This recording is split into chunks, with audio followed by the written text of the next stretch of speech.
Good morning, everyone. Welcome to today's hearing. Today we're going to hear evidence from another witness who used to work for Kingspan. Yes, Ms. Grange. Yes, could we have Mr. Tony Millichap, please?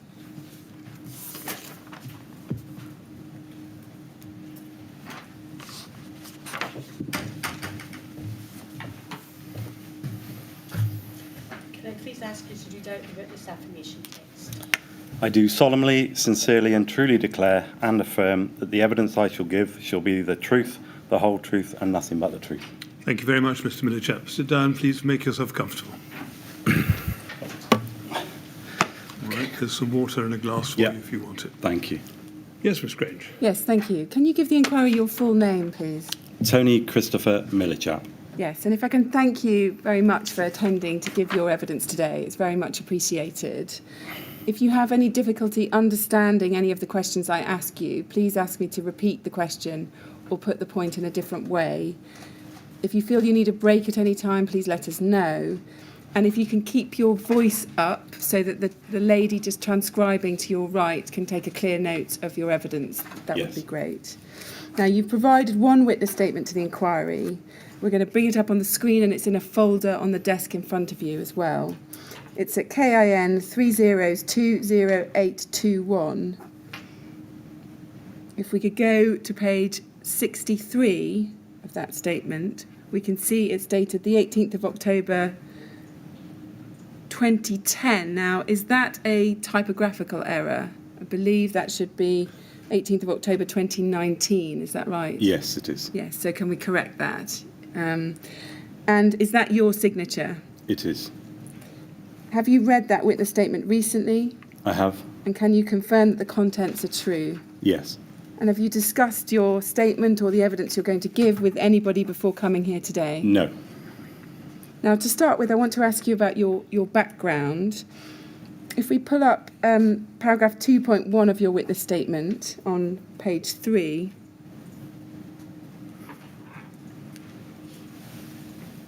you tell us that your career began when you assumed an entry-level role in 1995 working as a technical advisor at Kingspan. That's right, isn't it? It is, yes. And prior to that, you tell us in the second line you'd previously completed an HND in civil engineering. Yes. Is that right? And you tell us that at that time you reported to Philip Heath and you worked with Andrew Pack and Justin Davis, yes? Yes. And in that role as technical advisor, is it right that you were providing advice to customers on Kingspan's products? It is. Yeah. And did you provide advice on all of Kingspan's products during that time, or did you specialise in particular products? No, it would have been the full range of products. Yeah. And then you tell us in the next paragraph, 2.2, that in 2000, after 5 years, you left Kingspan and you joined a company called Metclad as a contract manager. Is that right? Yes. Yeah. And then you returned to Kingspan, you say in the second line there, in 2004 to undertake a similar role within the Kingspan tech business. Can you just help us? What is the Kingspan tech business, TEK? Yes, I think latterly you'll have probably known it as oversight. Yes. Tech's an actual product, and I believe there was a business unit actually just supporting tech. Yeah. It's a structurally insulated panel system. Yes, so it's a company producing structured insulated panel systems, so a whole system. Correct, yes. Is that right? Yes. Yes. Great. And then in 2006, looking at 2.3 at the bottom of that page, we can see that you were promoted to become the manager of Kingspan's tapered roofing department. Is that right? Yes, it is. And in that role, you reported to, you say in the second line, Peter Wilson, the managing director of Kingspan UK. Is that right? It is. And you also informally reported to Philip Heath and Chris Guest, yes? Yes. Mr. Millichap, satisfy my curiosity, if you would. What's a tapered roof? So it's flat roof insulation that introduces a drainage fall at the same time. Oh, right. Thank you. Yeah. And then if we look at paragraph 2.4, further down page 3 of your statement, you then tell us that in 2010 you were promoted again to the role of Head of Technical for Kingspan's UK and Ireland businesses, with responsibility for tapered roofing and technical services. That's Yes. right, yes. Yes. And is it right that this role in 2010 gave you your first involvement with and responsibility for K15 as a product? Is that right? It is, yes.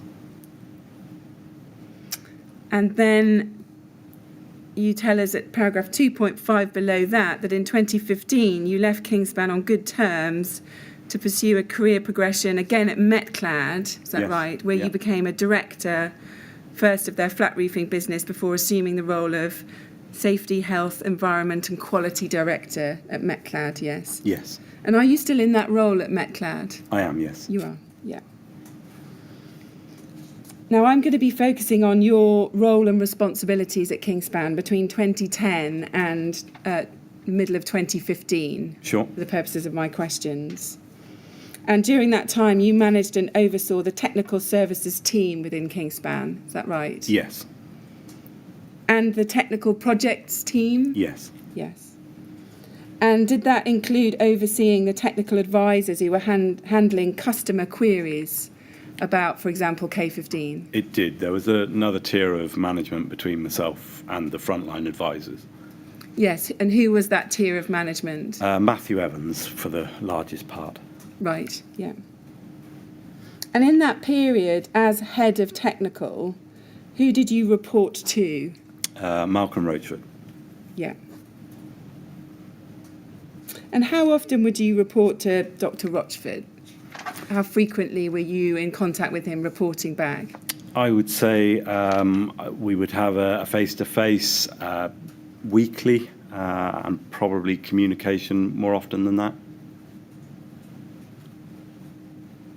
And that more often communication, would that be by email? Email or phone call, yes. Yeah. Were you physically located near to him at the Pembridge site? Yes, I live local to Pembridge. I would have been physically in the office around 3 days a week. Yeah. And your office within Pembridge, was that close to Dr. Rochford's office? It was in the same building. Yeah. It was probably a 2 or 3 minute walk. So he was on the ground floor, I was on the upstairs, Yeah. first floor. And you explain in paragraph 2.4 of your witness statement, we can still see it there up on the screen, that you managed a team, it's in the third line down, a team of up to 30 people, including the technical advisors. That's right, isn't it? Yes, And did that include Mr. Meredith throughout that period? it did. And how frequently would the individuals you managed report back to you?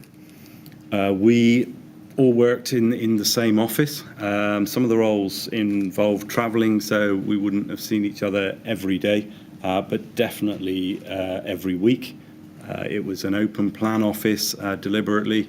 There were 3 to 4 offices within that, glass offices within that space.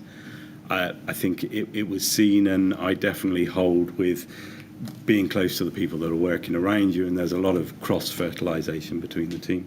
Yeah. And is it fair to say that you worked closely with Mr. Meredith during that period, 2010 to 2015? Yes. And would you agree that he, in particular, during your time as head of technical, was tasked by you with the day-to-day responsibility for handling a number of important areas of work within the technical team? Yes. Yeah. Now, in terms of the particular responsibilities you held in relation to Kingspan's K15 product while you were head of technical, I want to ask you first about your recollections about how marketing material and product literature for K15 was produced and checked. If we can look at paragraph 4.4 on page 8 of your statement.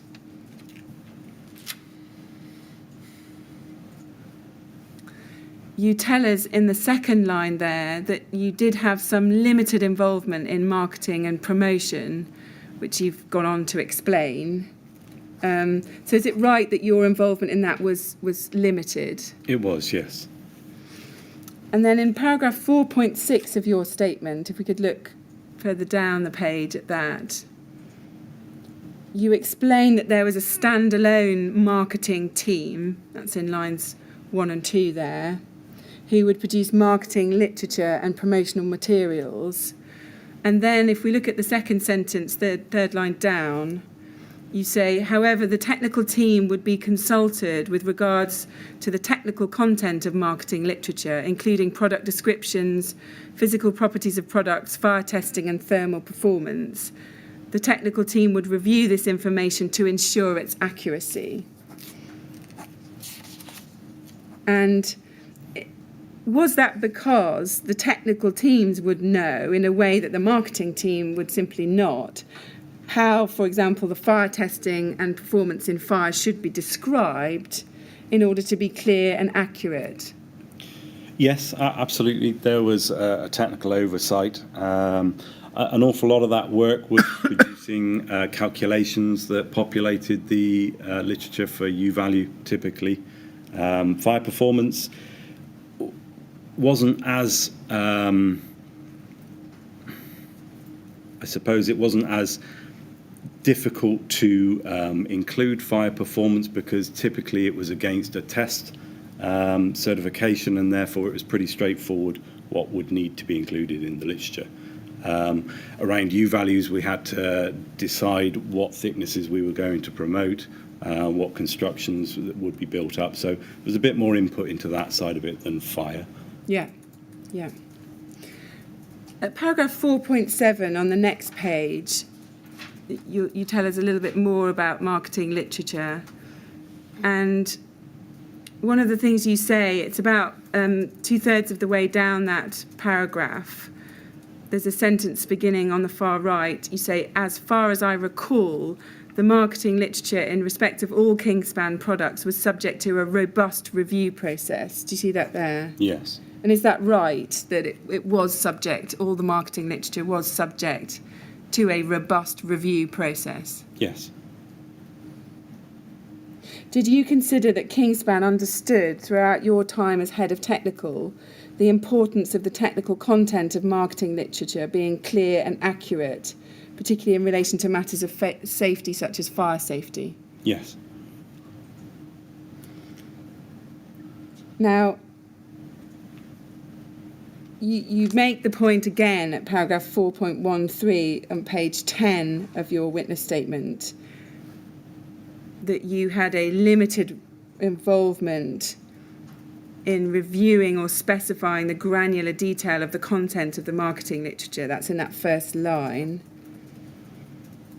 And then you go on in that paragraph, in the next sentence, to say this. You say, generally, I only intervened to give my input on this from a supervisory perspective in circumstances where there was a difference of opinion amongst those in the technical team who reported to me as to such content. Do you see that there? Yes. Now, with reference to the K15 product, can you give us any examples of when that occurred, when you did intervene because there was a difference of opinion amongst the technical team who were reporting to you? I don't recall any specific circumstances with I K15. see. You can't recall anything relating to K15 which fell into that category? No.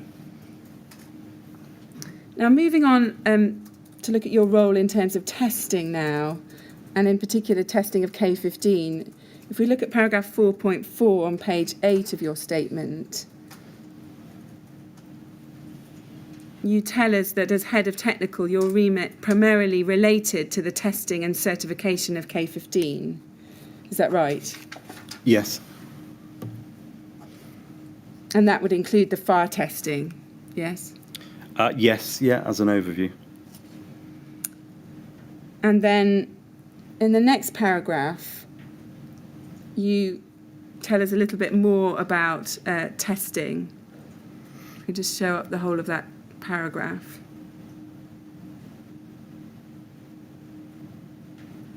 And you say you were involved in fire focus group meetings, etc. As part of these meetings, third line down, you established a programme of testing and certification with a time schedule and construction type for each test.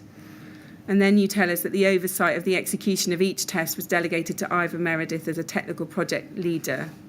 Is that right? Who reported to you? Yes. And you tell us that your role was to set clear deadlines for fire tests to be completed and for certification to be achieved. Yes. Yes. And can you find where that quote is? And then paragraph 11.8 of your statement on page 55.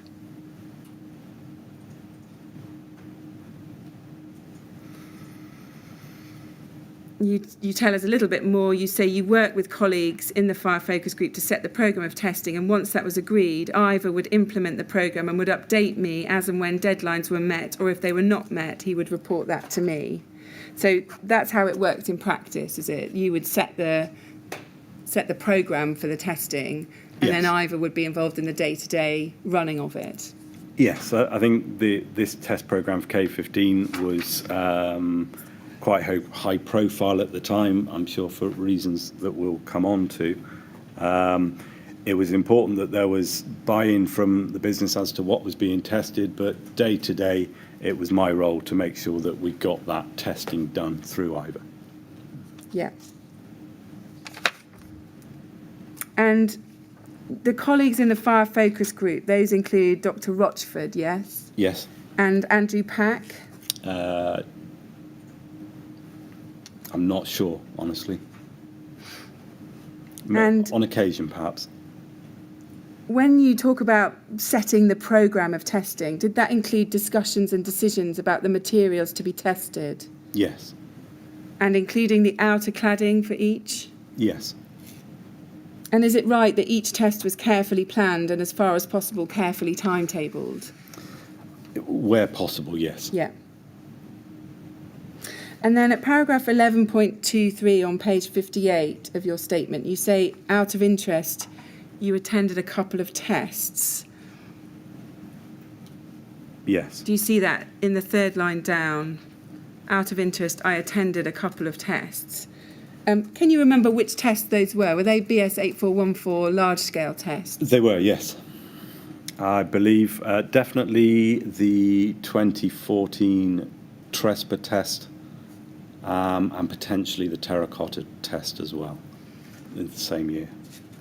Yes, so the TRESPA test was in March 2014. Does that sound right? It does, yes. And the terracotta test was in July 2014. I don't have as clear a recollection of that one, but definitely the first one, yes. Yeah.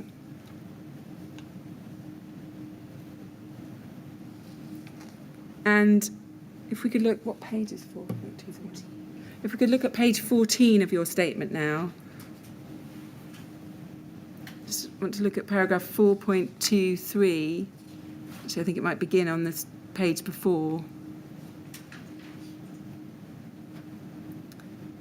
You say there, on a day-to-day basis, I relied on Ivor Meredith for directing and implementing this policy, assisted by his colleagues Joel Clark, Matthew Evans, Andrew Pack, Matthew Ball and Dan Ball, all of whom were senior employees in this department. And Andrew Pack was the most senior advisor within the technical team at this time. Is that right? Yes. Yeah.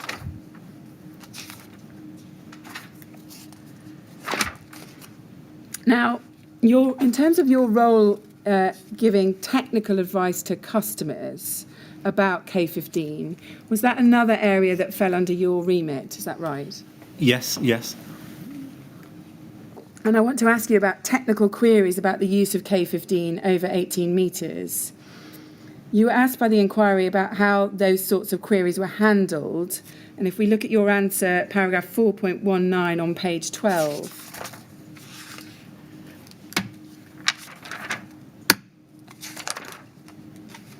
And you explain there that basically what you say there is, depending on the complexity of the technical queries, they'd be directed to the person with the appropriate level of technical knowledge. Is that a fair summary? It is. I mean, I'm going to read out what you say, but that's in essence what you're saying.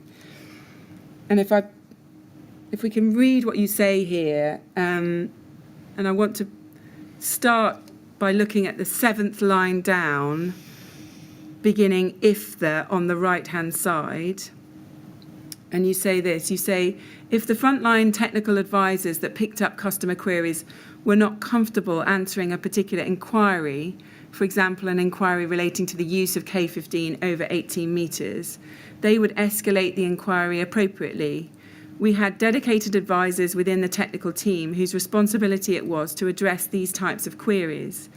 Queries relating to the use of K15 on buildings with a floor over 18 metres would be directed to these specialists by the group of non-specialised technical advisors. I think we had a standard few opening paragraphs included in each response, which set out the physical characteristics and properties of K15 and the building regulations and approved document B. However, the rest of the response would be tailored to respond to the customer's specific query and their proposed build-up. It was not possible to give completely rigid responses. So we can see you've told us that in detail there. And just going back to look at the middle of that paragraph, you tell us that queries, if we go back a page, you tell us that queries relating to the use of K15 on floors over 18 metres would be directed to specialists within the group of non-specialist technical advisors. Who were those specialists that were answering those types of queries? Typically the senior team that we outlined previously. They would be more experienced advisors. Yeah. And so that was Ivor Meredith. Ivor as the backstop, to be honest. He was definitely the most expert. Yeah. And others such as Joel Clark, Andrew Pack. Yes, Dan Ball. Yeah. A few. Now, you asked some questions about any checks on the technical advice being given by Kingspan's frontline advisors in relation to K15. And if we look on page 17 at paragraph 4.38,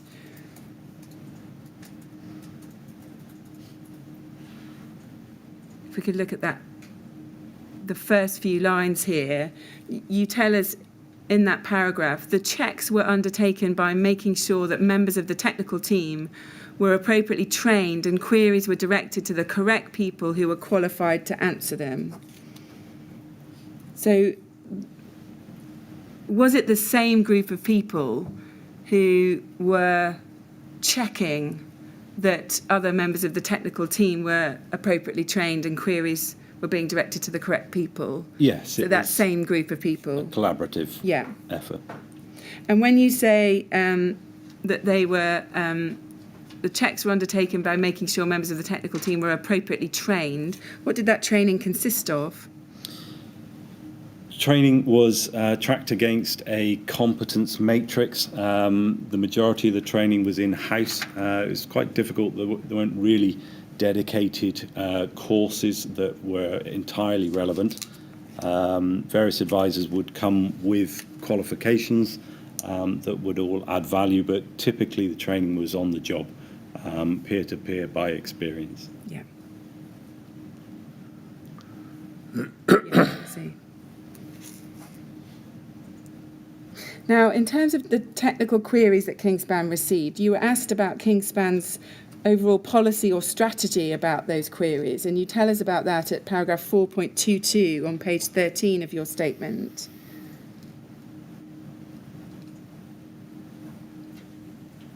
You say, so the question was who, by reference to job titles and or individual names, was responsible for directing Kingspan's policies and strategies in this regard. That's about technical advice. And you say, as head of technical, I was overall responsible for this between April 2010 and May 2015. However, when I was appointed, I did not change the way in which the technical team operated in this respect. Do you see that? Yes.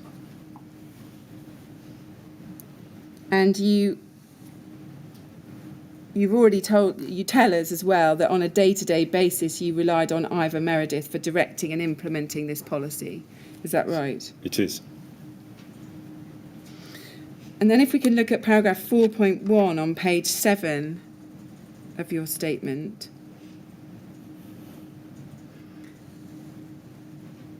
you tell us this. You say Kingspan had the very simple strategy of promoting K15 in applications in which Kingspan could support its use in accordance with the building regulations, standards and best practice. And as we've seen, you've made clear that when you were appointed, you didn't change the way in which the technical team operated. So I think what you're telling us is that was the simple strategy and it didn't change in the time that you were head of technical. Is that right? It is.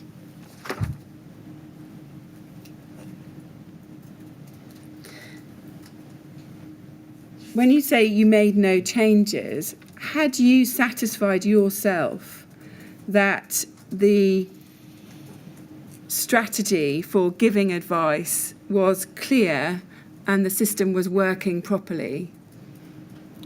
Over a period of time, yes. As I said earlier, I was new to this particular application when starting the post, and therefore there was a period of my own self-learning. Yeah. How long would you estimate that period lasted for? I think it carries on today, but I mean, to get to a competent level within the first few months, 6 months. Yeah. But yeah, you never stop. Yeah. And were you satisfied, once you were up to speed with the relevant regulatory regime, were you satisfied that the advice that Kingspan was giving was satisfactory and appropriate? Yes. Now, moving on to third-party certification of K15 by both the BBA and the LABC, do we understand it correctly that in terms of your role, you had oversight of both and overall responsibility for both? Is that right? It is. Yeah. But again, in respect of both the BBA and the LABC, is it your evidence that the actual day-to-day dealings and ongoing responsibilities were delegated to others within your team? Yes. And who would that have been? Let's take the BBA. Who would you delegate dealing with the BBA to? It changed over the period. I believe initially it would have been Gareth Mills and then latterly Joel Clark. Yeah. And then with the LABC, was that a different team within your technical advisors? Yes, my recollection isn't as clear. I think from evidence very recently, I know Andrew Pack originated that work, but I believe Ivor Meredith and Gareth Mills continued it. Yeah. And you tell us, if we can look at page 32 of your statement, paragraph 7.18. This is about BBA certification. You say this, you say Ivor Meredith and Joel Clark would have had these discussions with the BBA. As far as I can recall, I was generally made aware of these discussions, but I was not involved in them. However, my input may have been required in very limited circumstances. My role as a manager was to oversee the relationship, ensuring the flow of information from Kingspan to the BBA and vice versa. Is that right? Yes. And when you say that was about ensuring the flow of information from Kingspan to the BBA, was that the flow of information relevant to test data, say on fire performance and other criteria? Yes, absolutely. Yeah.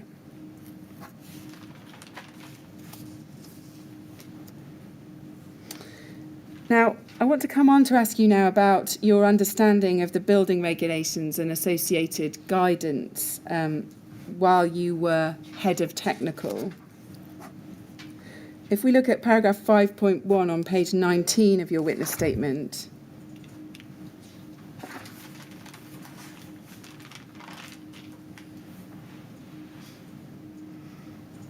you're being asked about this topic and your understanding of the relevant requirements for external cladding systems under the building regulations.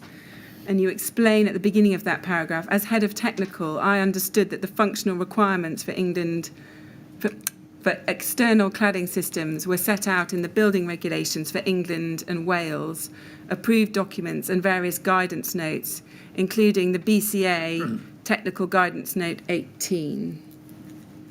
And then you go on within that paragraph to detail your understanding of the routes to compliance for external cladding systems, which we'll come to in a moment.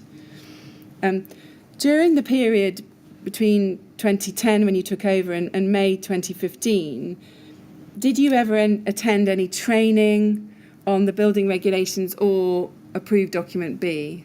Not dedicated training, no. During that period, did you read the guidance set out in approved document B on fire safety? Yes, absolutely all of the relevant sections. I don't recall reading it cover to cover.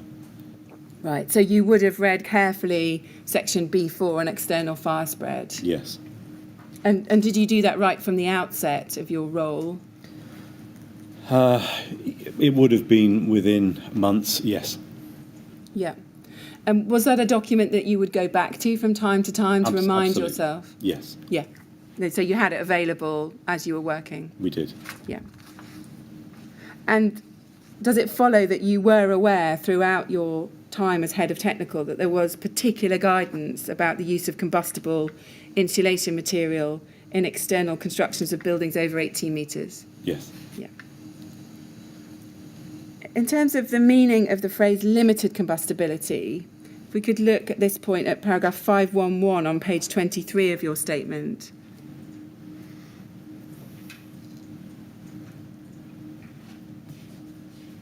You explain there that the term came from approved document B, pursuant to which material would achieve limited combustibility classification if it met certain criteria when tested to BS 476 part 11. And then when you explain that with respect to the European test standards, a material will be classed as of limited combustibility if it's class A2, S3, D2 or better, yes? Yeah. So you've helpfully set out for us that was your understanding. Can you help us as to precisely when that was your understanding? Did you understand that throughout your time as head of technical, 2010 through to 2015? For the vast majority of that time period, yes. As I said, I wouldn't have known that when I started the role, but it would have been something that I learned within the first 6 months. I couldn't be any more precise, I'm afraid. Yeah.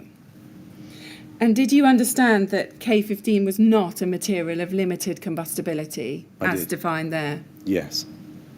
It's a combustible insulation, isn't it? It is. Yeah. And you confirm that in your statement 5.12, just below the paragraph we were looking at, K15 could not be classed as non-combustible or of limited combustibility.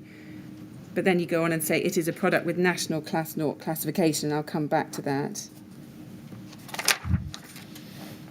Was it your understanding that those working on the front line as technical advisors also knew that K15 was not a material of limited combustibility? Yes. There will have been occasionally new starters within the department that would have had to have gone through a learning curve, but definitely the senior team.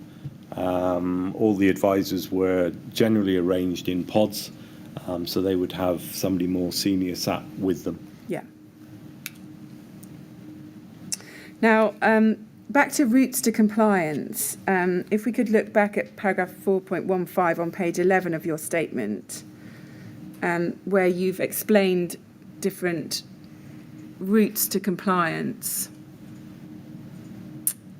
What you explain in this statement is that there were 4 avenues by which compliance was achieved. You say that in the top line, and then you go on to say, you say there were 4 avenues by which compliance was achieved, and with a general absence or at least insufficiency of knowledge in the industry as a whole, I firmly believe that Kingspan were thought leaders in this sphere. I just want to ask you about that. What did you mean when you said there was a general absence or at least insufficiency of knowledge in the industry as a whole? Can you explain what you mean by that? Yes, through our experience of taking a high volume of calls generally, I think we were recognised as, a source of knowledge generally, particularly around insulation.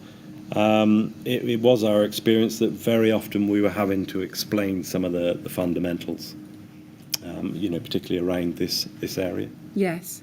And what kind of professionals were you having to explain those fundamentals to? Can you give us some examples? The entire raft, from installers right the way through to specifiers. And architects? Yes. Yeah. And then you say that you firmly believe that Kingspan were thought leaders in this sphere. What do you mean by that? What do you mean by thought leaders in this sphere? It's probably not the best phrase, honestly, reading it now, but just from the point of view that we actually had quite a lot of input into influencing how this could be understood and interpreting the regulations as we saw them. And how did you have that input into influencing how this could be understood and interpreting the regulations? In what ways did you have that input? Through inquiries on specification for K15. Right. I see, yeah.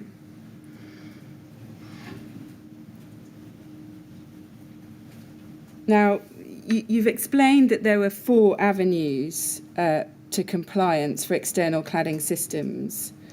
If we could look at paragraph 5.1 on page 19.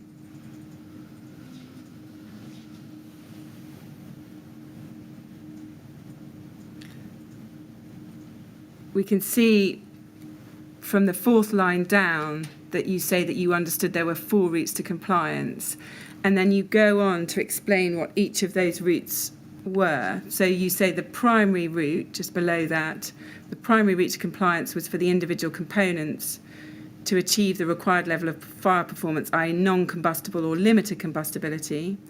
The secondary route to compliance was via large-scale fire testing to 8414 Parts 1 or Parts 2, resulting in achieving the BR 135 criteria. The third route to compliance, which became available after the BCA Technical Guidance Note 18 was published in 2014, was via a fire performance assessment, which involves a fire engineer collecting evidence of the performance of each individual component within the system, which has been successfully tested to BS 8414, and based on that carrying out an assessment of the compliance of the design of a similar construction type. I'm just pausing there. Do you mean desktop assessments? Yes, effectively in that route. Described as that. And then the 4th route, you go on, 4 lines up, right at the bottom of that page, you say the final route was the fire engineering approach, where a fire engineer considers the fire performance of all aspects of a holistic system, as well as human behaviour and fire protection measures, in order to determine whether a proposed system will be compliant. Now, was it your understanding from 2010, when you started as head of technical, to June 2014, when that BCA technical guidance note came out, that at that time there existed 2 routes to compliance, i.e. the limited combustibility route or the 8414 route? Or did you think at that time that there were 3 routes to compliance? I'm just trying to understand when you actually understood each of these routes to compliance to be available. I think all 4 routes were available over that period of time. I see. So even before BCA Technical Guidance Note 18 was out, Yes. Your understanding was that desktop assessments could be done, extrapolating from 8414 test results? Yes. Yeah, I see. Did you understand there to be that the primary route to compliance, i.e. non-combustible or limited combustibility, was an alternative to the other routes to compliance, including the 8414 route? They were separate routes to compliance. You could say, my insulation is of limited combustibility, and that's one route to compliance. Yes. Alternatively, you could test the system to 8414, and that was a different route of compliance. Did you understand them to be different and alternatives? I did. Yeah.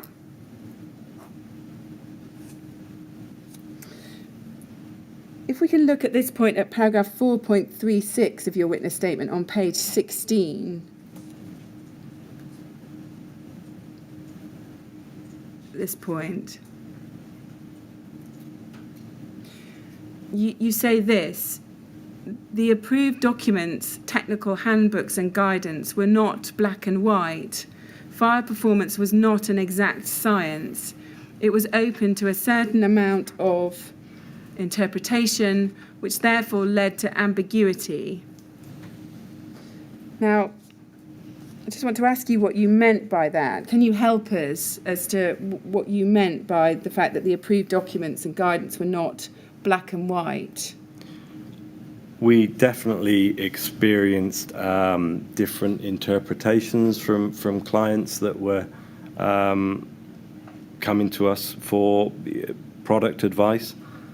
I can't think of any specific examples off the top of my head. Right. But I think it's something that is understood, that the regulations aren't as clear as they can be on occasion. Right. I mean, you've said then fire performance is not an exact science. It was open to a certain amount of interpretation, which therefore led to ambiguity. Can you give us any examples of where there was ambiguity about fire performance requirements? Not necessarily about the requirements, but definitely in the way professional project teams would interpret information in context of their project. Did you think that the guidance in approved document B about insulation products was ambiguous? Which bit in particular? Is there a specific? Well, the bits we've just been talking about, let's take those. So the requirement for it either to be of limited combustibility or to be tested to 8414 with a BR 135 classification. Did you regard those parts of approved document B to be ambiguous? No, I think they're very straightforward. There was nothing ambiguous, was there, about the available routes to compliance as they stood between 2010 and 2014? Would you agree? Yes, I think what I was trying to explain was the ambiguity is around how a fire safety professional may interpret product performance in context of his project. Because that comes down to a professional opinion. Are you talking about once you've started extrapolating from test results? Is that what you're meaning, that there might be a fire safety engineer, ambiguities? yes. Yes, I see.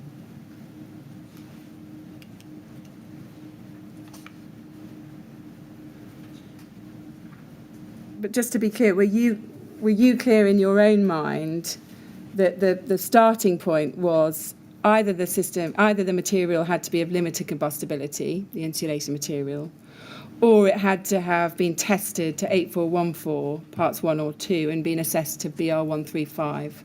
Yes. Yeah. Now, given that K15 was not a material of limited combustibility, do you accept that Kingspan had to rely upon the alternative route to compliance offered by 8414 and a system meeting the criteria in BR 135? Yes.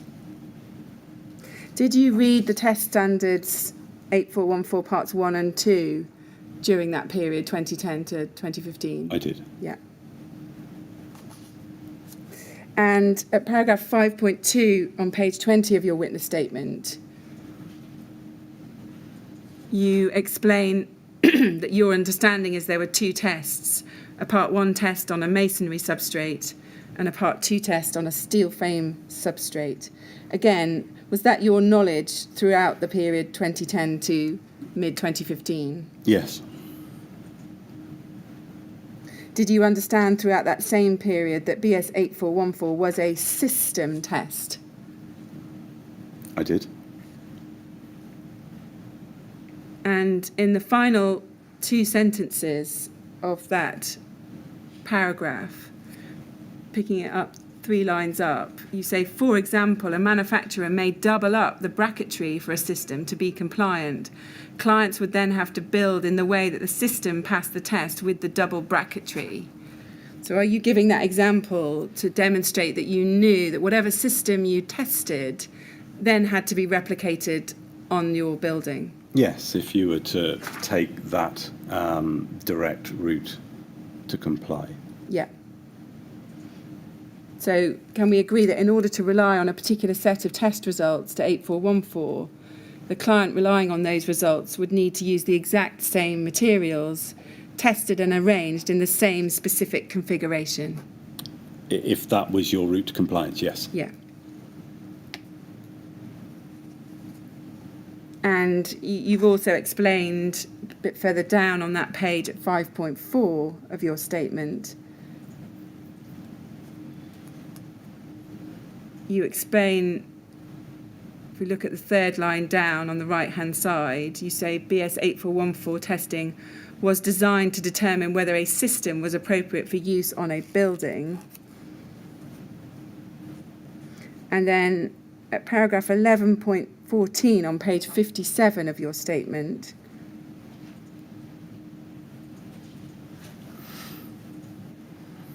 if we can just look at what you say there, you say, Ivor Meredith was responsible for the design of the test rig, including the preparation of drawings and plans. I would have overseen this process, providing technical input and feedback if necessary, particularly with regards to whether the test rig design was realistic. And can you help us? What do you mean by realistic?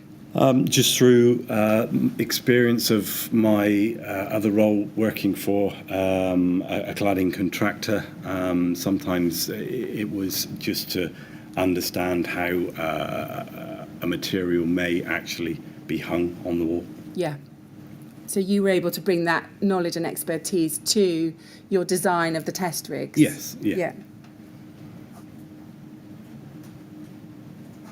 And then just turning now to BR 135, did you read BR 135 at any stage? Yes.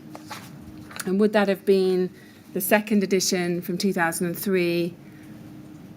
Can you remember reading that edition? Yes. And then the third edition came out in 2013.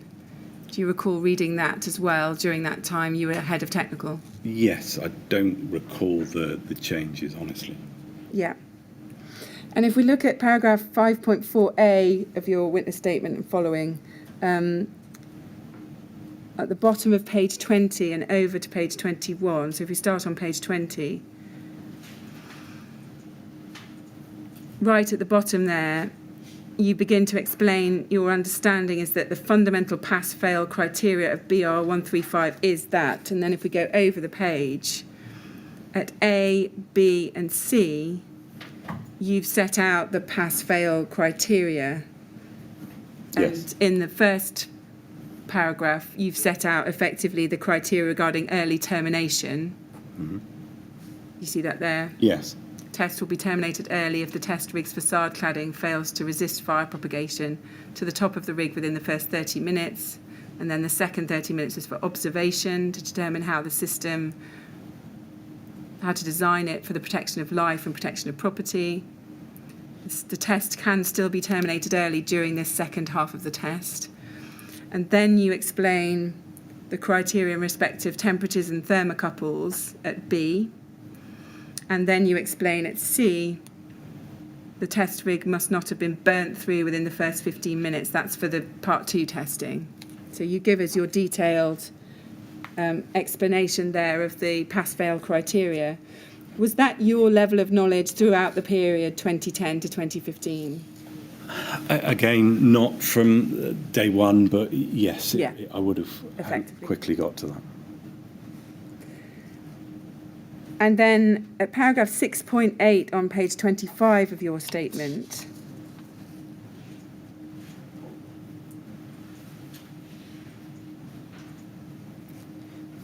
you're talking about BR 135. We can see that from the heading just above these paragraphs. And at 6.8, you say, we went to significant lengths to make sure that the relevant senior members of the team those who participated in the fire focus group, as I set out in my response to question 7, understood BR 135 criteria and all of the standards that were applicable to K15's fire performance by way of training and the compilation of a technical library of information.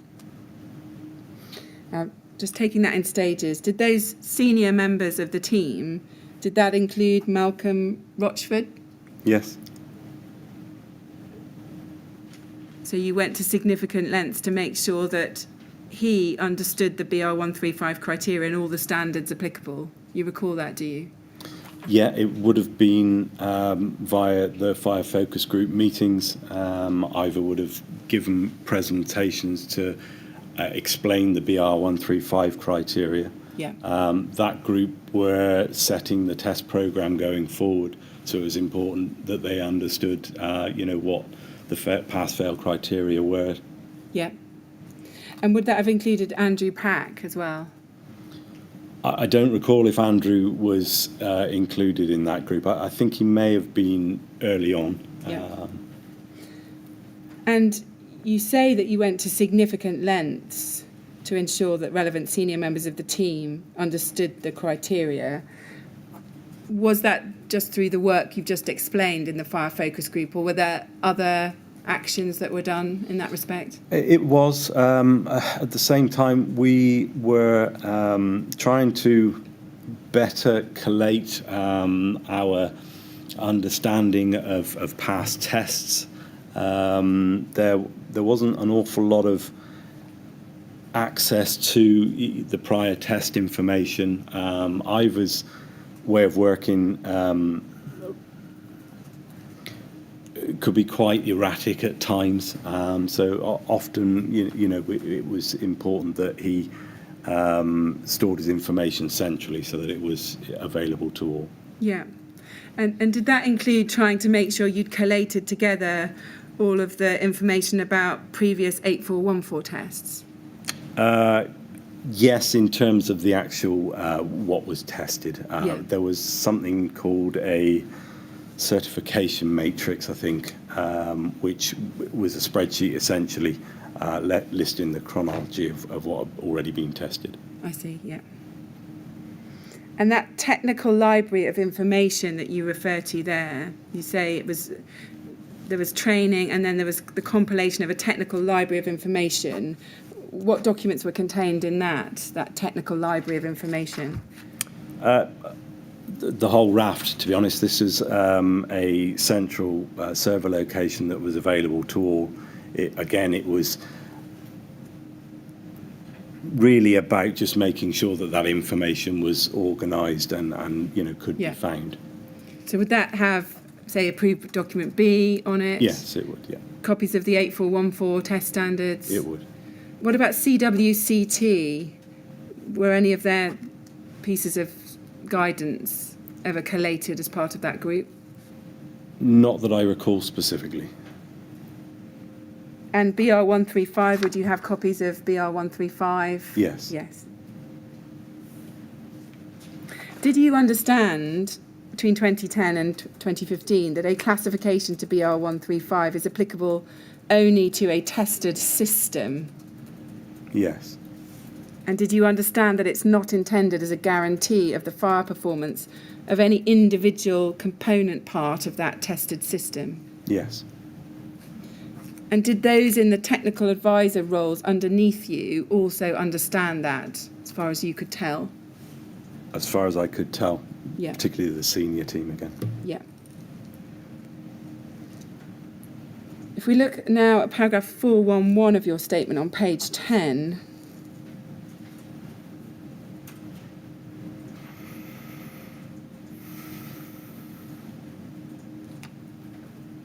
you say, during my time as head of technical, the technical team at Kingspan had a very good understanding of these routes to compliance. However, it was not uncommon for Kingspan to get questions from other professionals within the industry who clearly did not understand the requirements within the building regulations and associated guidance documents to achieve compliance to the same extent. We hope that our routes to compliance document would assist in the industry's understanding of this. Now, would you say that a lack of understanding about the requirements within the building regulations and approved document B was widespread among professionals in the industry at this time? I don't think I'd be in a position to comment on the whole industry, but there was definitely experience of that, yes. It does bring to mind something I said earlier, actually, which I think is wrong. I think I mentioned that we would influence specifiers, whereas I think I meant to say inform. Right. Influence is too strong a word, and Right. I don't think we were in a position to influence, honestly. Yeah, They came for us for product advice. I see. But given what you've said there and what we discussed earlier, do you think that reliance was being placed by professionals on the advice given them by Kingspan about these matters? Definitely reliance, but I hope I wouldn't have thought over reliance. It doesn't absolve them of their own responsibilities. Yeah. Now, just turning now to a different aspect of the fire performance of K15, and this is about National Class Naught. If we could look at paragraph 5.7 on page 22 of your statement.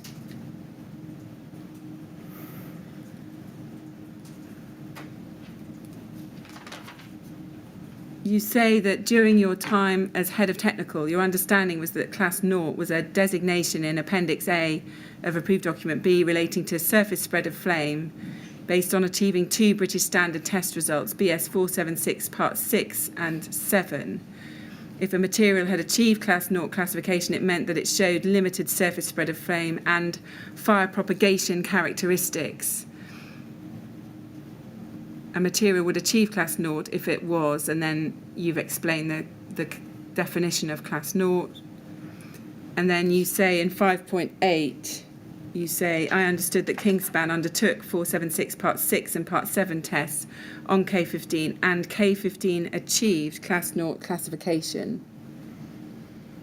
Now, is it your understanding that at all times between 2010 and mid-2015, test data from tests to 476 Part 6 and Part 7 existed on the basis of which K15 could be said to have a Class Naught classification? Yes, that would be my understanding. Who was responsible for that testing to those 2 parts of 476, Part 6 and Part 7 during that period? Predominantly, it fell on the technical production team to carry out those small-scale tests. They were occasionally and assisted by IVA and the wider team as well, but predominantly it was through the technical production team. Yeah. What did you understand the relevance of Class Naught to be for insulation products?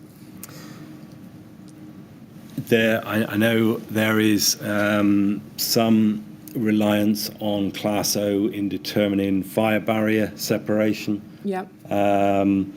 Other than that, it is a very well-established property that I think most specifiers would recognise. Did you understand at the time that a Class Naught classification does not tell you anything about whether or not a product is one of limited combustibility? Yes. Were you aware that there existed in the industry at this time some confusion about Class Naught, including the difference between the meaning of Class Naught and limited combustibility? Yes. Specifically, I believe there were a few comparison tables that were floating around in that tried to bring correlation. I think this is in specific contexts. I don't recall the specifics, but I believe that did lead to some confusion in that I think people wanted to be able to draw a parallel. I Yes. clearly understood there wasn't one. Yes. Was it for that reason that the product literature for K15 throughout 2010 to 2015 does prominently highlight the Class Naught classification? I don't think it was specifically for that reason. As I said previously, Class O was a very well recognised fire performance property, and for that reason we maintained it in the literature. Did you understand that some in the industry thought it was the highest classification for these types of materials, class naught, that it... No, You didn't understand that? no. Did you think others in industry might have understood that? It's possible, I suppose. Class O typically related to a designation for internal surfaces.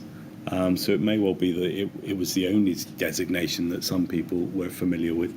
Yeah. But somebody in this profession looking at cladding, for example, would be aware of other fire performance classifications.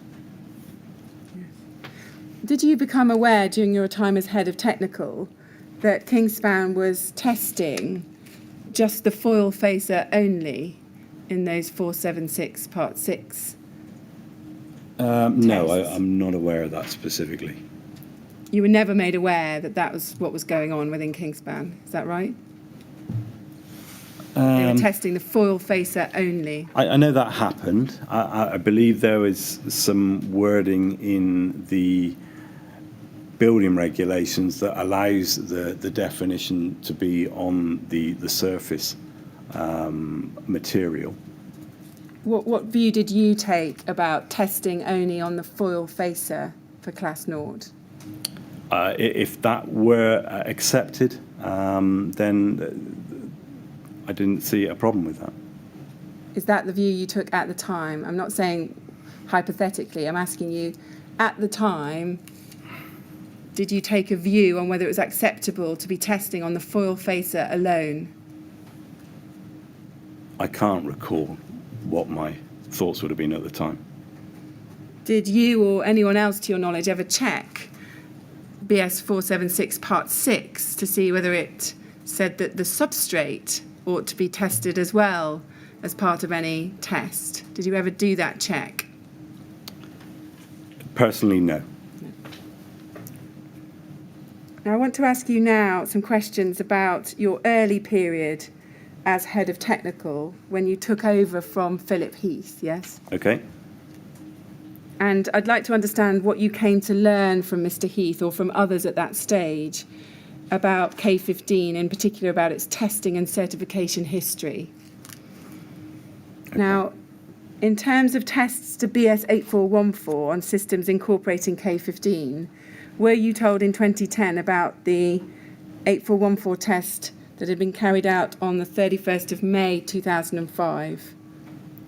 By Mr. Heath? Well, by anybody when you started, but I mean, yes, as part of some kind of handover or induction process. No, there wasn't a handover. Did you come to learn about the May 2005 8414 test Yes. after being appointed head of technical? Yes. And who told you about that test? I don't recall specifically, but most likely it would have been Ivor. And can you remember what you were told about that test? Yes, it was the test which obviously we'd based an awful lot of our advice on. I'm aware the test was a part one. I'm aware that it was designed to replicate as far as possible a non-combustible construction of the other components. Did you know what the outer layer was? Were you told what the outer surface was on that test? Yes, I'm aware more latterly that there was some confusion over that, but it was described to me that it was intended to replicate a building board that was non-combustible. Yeah, and were you told any more by Mr. Meredith or others about what that building board was at the time? No, Over. not in detail. If we look at your witness statement at this point, if we go to paragraph 11.38 on page 61,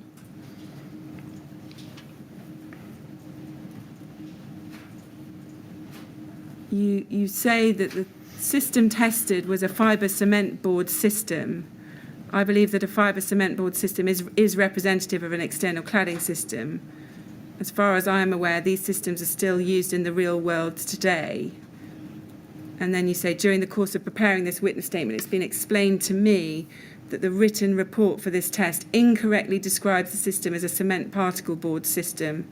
I was not previously aware of this. Now, you obviously didn't have any involvement in that test at all. No. How did you come to understand that it was a fibre cement board system? I think that is more recently through disclosures. And who told you that? I think that came through some of the documents that were supplied as part of the evidence for the trial. For this inquiry? Yes. When you were preparing your witness statement? Yes. And prior to that, had you understood it to be a cement particle board that was used? Yes, something that would typically be non-combustible and representative of a cladding panel. And which documents told you more recently that it was in fact a fibre cement board? What documents were you looking at to tell you it was in fact a fibre cement board? I don't know specifically. Whether it was that or whether it were testimony, I'm not sure. And we can see you've told us that you believe a fibre cement board system is representative of an external cladding system. As far as I'm aware, these systems are still used in the real world today. Can you help us what you mean by that? Yeah, there are systems today that would be a similar dimension to the panel that was used, and a decorative cladding panel. They're not as commonly used these days as they have been in the past, to my knowledge. See, I understand you're saying that it might have been representative in terms of its dimension, its thickness, yes? Yep. Are you saying that that's representative in any other way? Fibre cement boards, I understand, are used as cladding panels, yes. On external Yeah. surfaces of buildings? Mm-hmm. And you understand that from where do you get that knowledge from? Just through working for a cladding manufacturer and cladding installer. What kind of rain screen Yes. would that provide in the real world? Wouldn't it soak up rain, go soggy, fall off? How would a fibre cement board fare on the outside of a building, on your understanding? Whether I'm not sure, I can't recall the exact material composition of those cladding boards, but they are generally referred to as a cement reinforced board. Okay. In terms of then going back to your awareness, when you took over as head of technical and what you were told, were you made aware of any changes to the K15 product which had taken place after that test in 2005? No, I can't recall I was specifically made aware. Were you made aware that there had been a changeover from old technology K15 to new technology K15 before you took over as head of technical? Not before I took over, no. When did you first become aware of that change from old tech to new tech? Specifically, it will have probably been around the period that we re-engaged with the testing programme. So would that have been around 2014? I would have thought 2013, 2014, yes. Yeah. So at that point, you were made aware that there was old tech and new tech, yes? Yes, I was aware of that. I don't recall being specifically made aware of that. I could have been come across that information in various ways through perhaps through the fire focus groups and looking at past minutes. I also did a piece of work on redeveloping the PPDS system. So I would have had to go through all of that data. I was aware that change had happened. Yeah. And did anyone ever discuss with you, or did you see it in any of the documentation, concerns about the fire performance of new technology K15? No, that's not something I was aware of. So Mr. Meredith never said to you, after the change in technology, we had real problems with the testing of K15. That was never said to you. No, not that I recall, no. And Mr. Heath didn't say that to you either? No, I'm very aware of obviously all the documents that were disclosed through Ivor's testimony, and I don't recall knowledge of those documents. Obviously, they predated my time in the role, but I don't recall them being shown to me whilst I was in the post. So when you were reading, you said you obviously read past minutes and the PPDS. You didn't ever come across any documents which we're talking about the 2007, 2008, 8414 tests. Yeah. Did you not come across any documents about those? No, not that I specifically recall. Did you know that there had been 8414 testing in 2007 and 2008, as well as in 2005? Yes. And did you know that those had been all test failures? I did. And did you know that the K15 was recorded as being concerning in and of itself in some of the documents stemming from those tests? No, I hadn't taken that inference from that.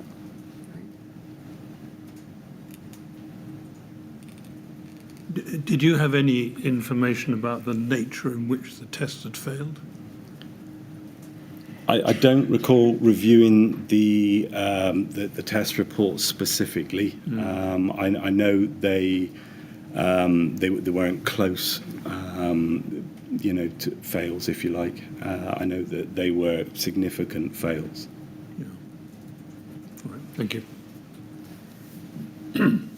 When you say you know there were significant failures, significant fails, do you know that now, or did you know that then when you were head of technical?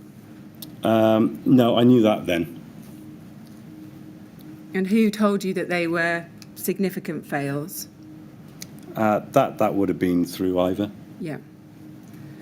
Did you ever learn about any testing that had been done in conjunction with Kingspan off-site? I'm aware it happened. I'm not familiar with how it came about or the detail of it. Did anyone at Kingspan off-site ever discuss with you any concerns they had about the fire performance of K15? No, whilst I did have a role working with that side of the business, I don't believe I ever actually worked with any of the people that were raised in some of the communications that have come out recently. So far as you were aware, was the K15 product which was being sold when you became head of technical, were you aware that that was the same product which had been tested to 8414 in May 2005?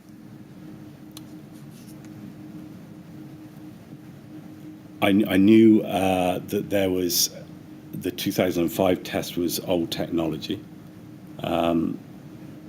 Sorry, could you rephrase the question? Yes. As far as you were aware, was the K15 product which was being sold when you became head of technical the same product that had been tested to 8414 in 2005? Sorry, may I just interrupt?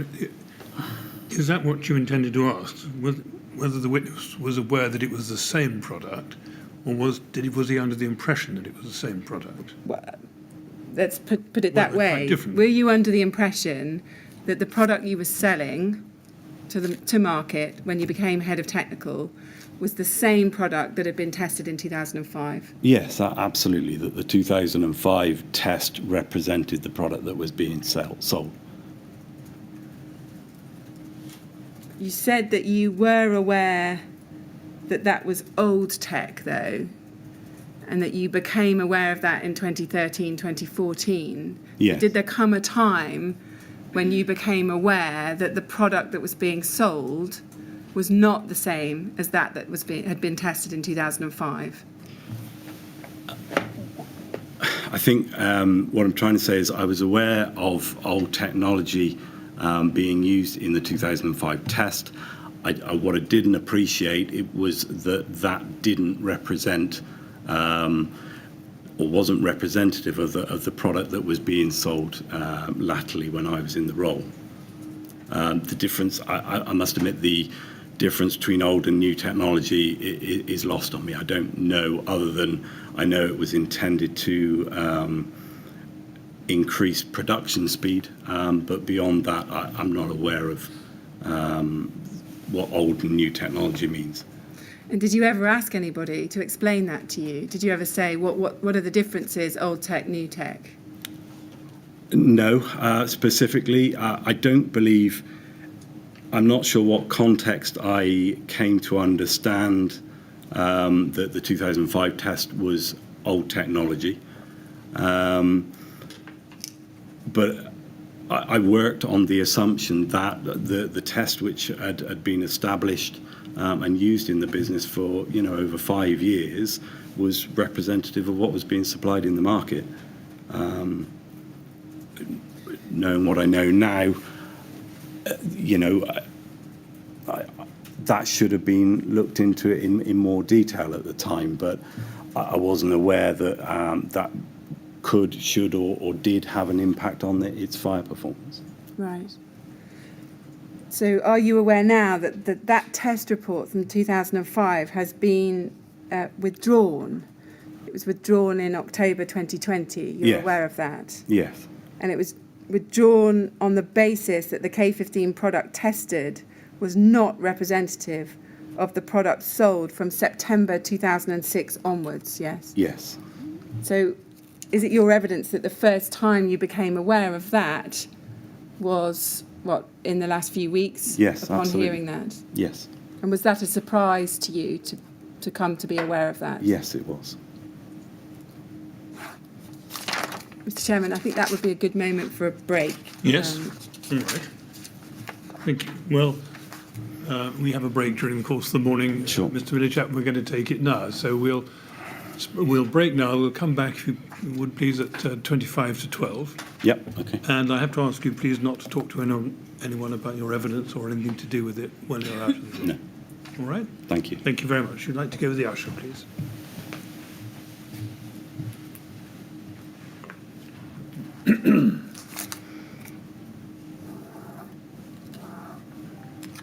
Right, 25 to 12. Thank you. Okay.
Would you ask Mr. Millichap to come back in, please?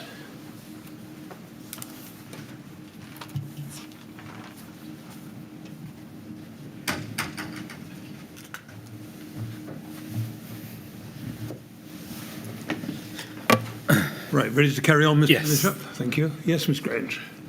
Yes, thank you. So we were discussing whether you knew about the worst fire performance of the new tech K15 while you were head of technical. That's what we were discussing before the break. And just a few more questions on that. Did Dr. Rochford never say to you at any time between 2010 and 2014, before he retired, that there had been reports that the new tech K15 had performed worse in fire? No, not to my knowledge. Did he never tell you about it performing worse in 8414 tests? No. In Class 0 testing, that they were struggling to get Class 0, particularly BS 476 Part 6, for the new tech. Was that never said to you? I'm aware that there were difficulties in maintaining the Class O. I think there were, I can recall that there were variations in results that they were getting through various test laboratories for various reasons. And there was a lot of work into why there would be variation between laboratories. Were you ever told that one of the differences and one of the reasons why you might have been getting those varied results with Class 0 testing was the fact you changed over to the Kesterend technology? No, I wasn't specifically told that. I was aware of that, and I don't know precisely how. It could have been through, as I say, my investigations through remodelling the PPDS system. It may have been through historical minutes, but not something that I specifically recall being told. So I want to be absolutely clear what you were aware of. You were aware that you were getting varied results with the Class 0 testing, yes? Yes, through various, what I recall from documentation I've reviewed since is that it was variations between different test laboratories. Right, but I'm very much interested in what your knowledge was at the time. So if you can try and keep that in mind when I'm asking you the Yes. questions. That's what's most important for us, is what you knew at the time as head of technical, Sure. not what you've come to know in more recent times. Sure. So just to be clear, you knew, did you, that they were struggling to get BS 476 Part 6 passes for the new technology K15? Did you know that? Yeah, through the discussions that were documented in the technical lamination minutes. Yeah. And did you know that one of the reasons for that was the changes that had been brought about, or one of the possible reasons for that was the changes that had been brought about with the new technology from the old technology? No, I hadn't made that connection. What about the perforations to the foil facer? Were you aware that the new technology had brought with it perforations to the foil facer, and that was one of the reasons you were said to be struggling with getting BS 476 Part 6? I've only ever been aware of the product with perforations. Right. So you weren't aware that the old tech was unperforated foil? No, I wouldn't have been aware of that.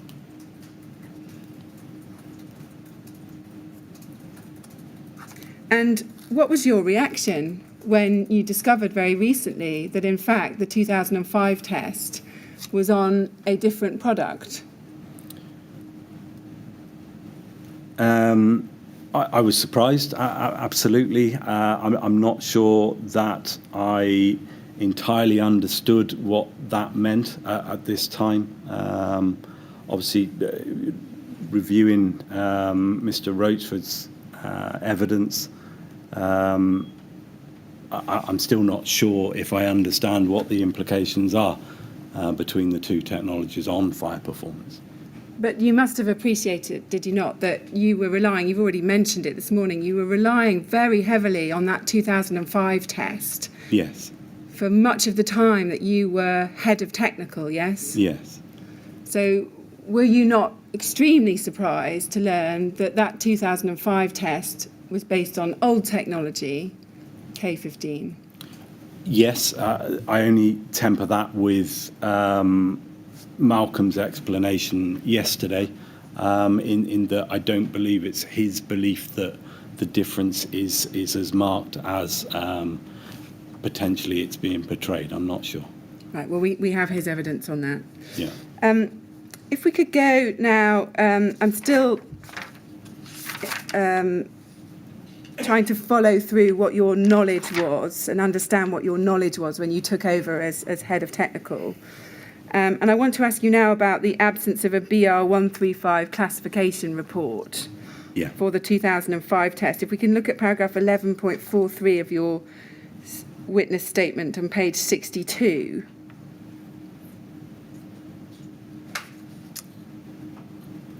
You've been asked about the lack of a BR 135 classification report, and you say, as I say at my response to inquiry question 7 above, if that is the case that we did not get a BR 135 classification report for this test at the time that it was done, I was not aware of this.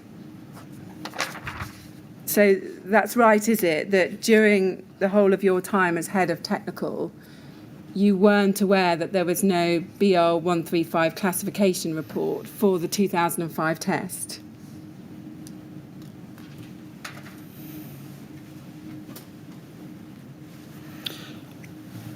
I don't think I was initially aware of that. I think I did come to understand that, but from the point of view that Ivor had a very firm belief that he had enough knowledge to interpret a test report. I do remember having that conversation with Ivor. And can you remember roughly when that conversation was? Was it early on in your time as head of technical or later? Again, it will have been around the time of the new testing schedule. So 2013, 2014, yes? Yes.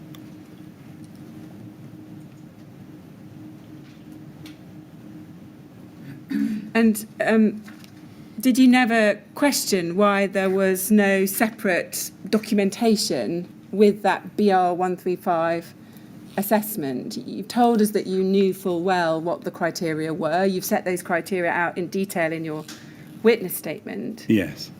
Did you never question why there was no documented assessment to BR 135? Yes, it was questioned, and I believe we considered actually getting that classification report retrospectively.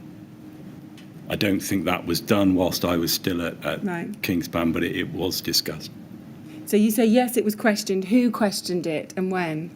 I will have questioned Ivor on that, and I know his view was very strongly that he didn't believe it was entirely necessary.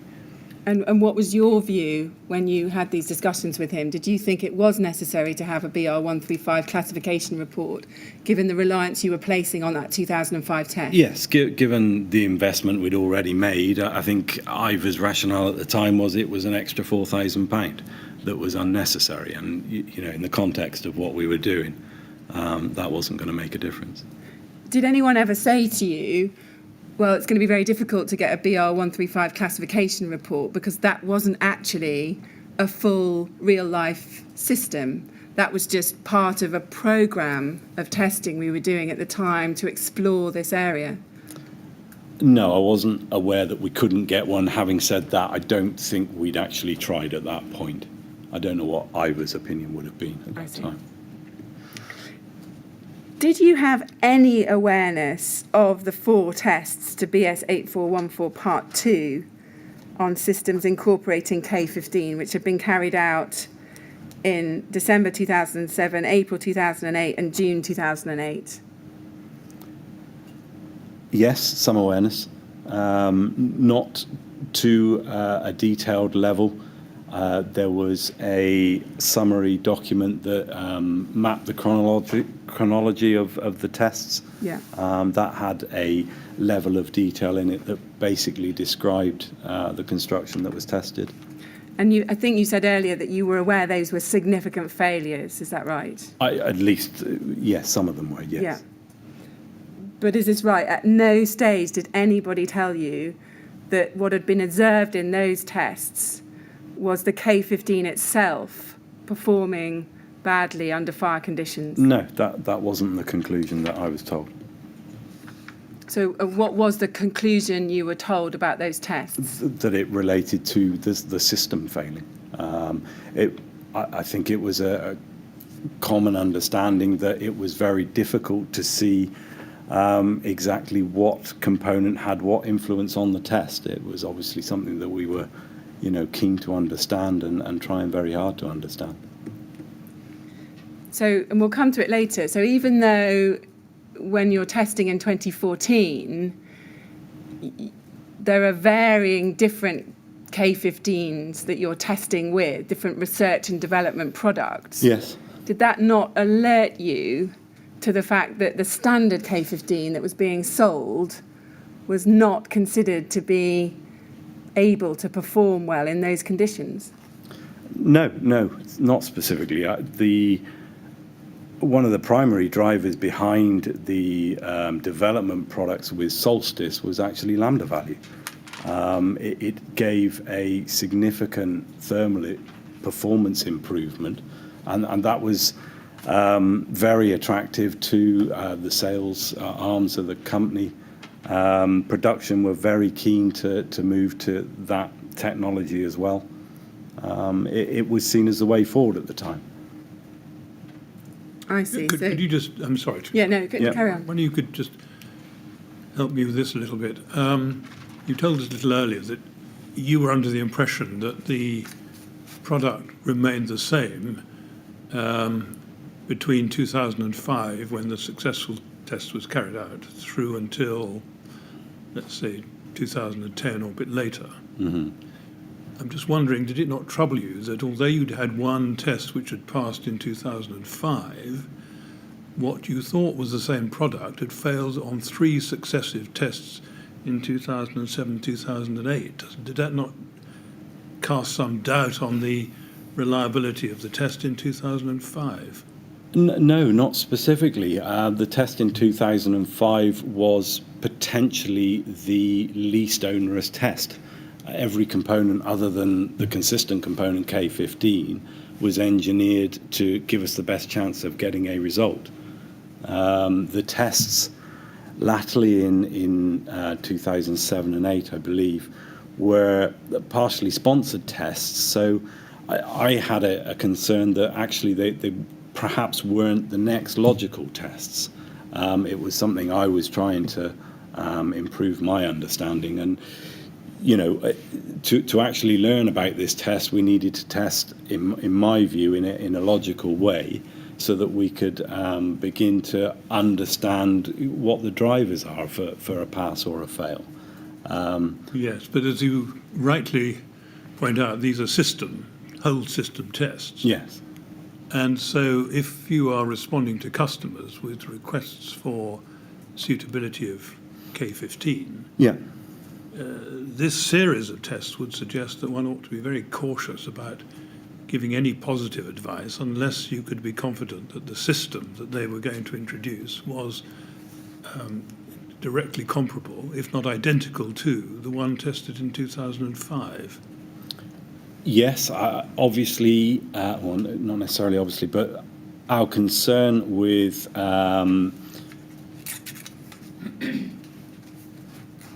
giving that as a way forward was that it was never going to be practical to provide an exact test for every construction in the industry. It's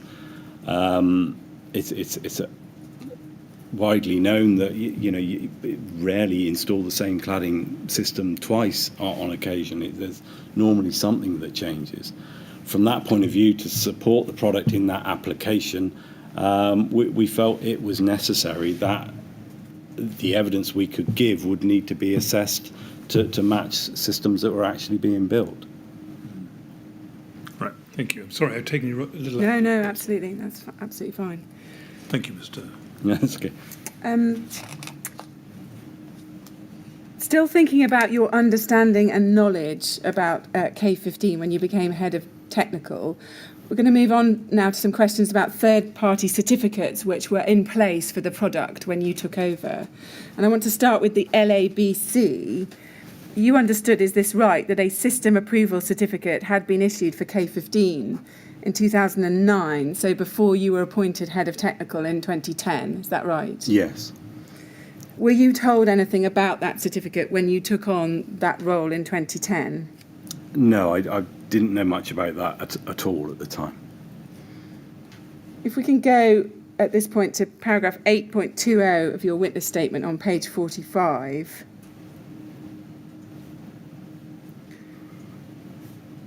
There are some paragraphs here where you're responding to a question about on what basis do you understand the LABC to have asserted that K15 was or may be considered a material of limited combustibility.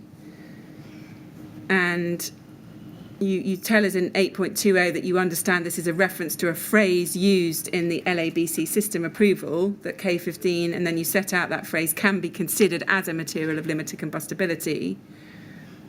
You say in the following paragraph, I don't know how or why the LABC used this phrase. This document was used before I stepped into a relevant role. I was not involved. And then you say this, for the purposes of preparing this witness statement, I've been shown this document.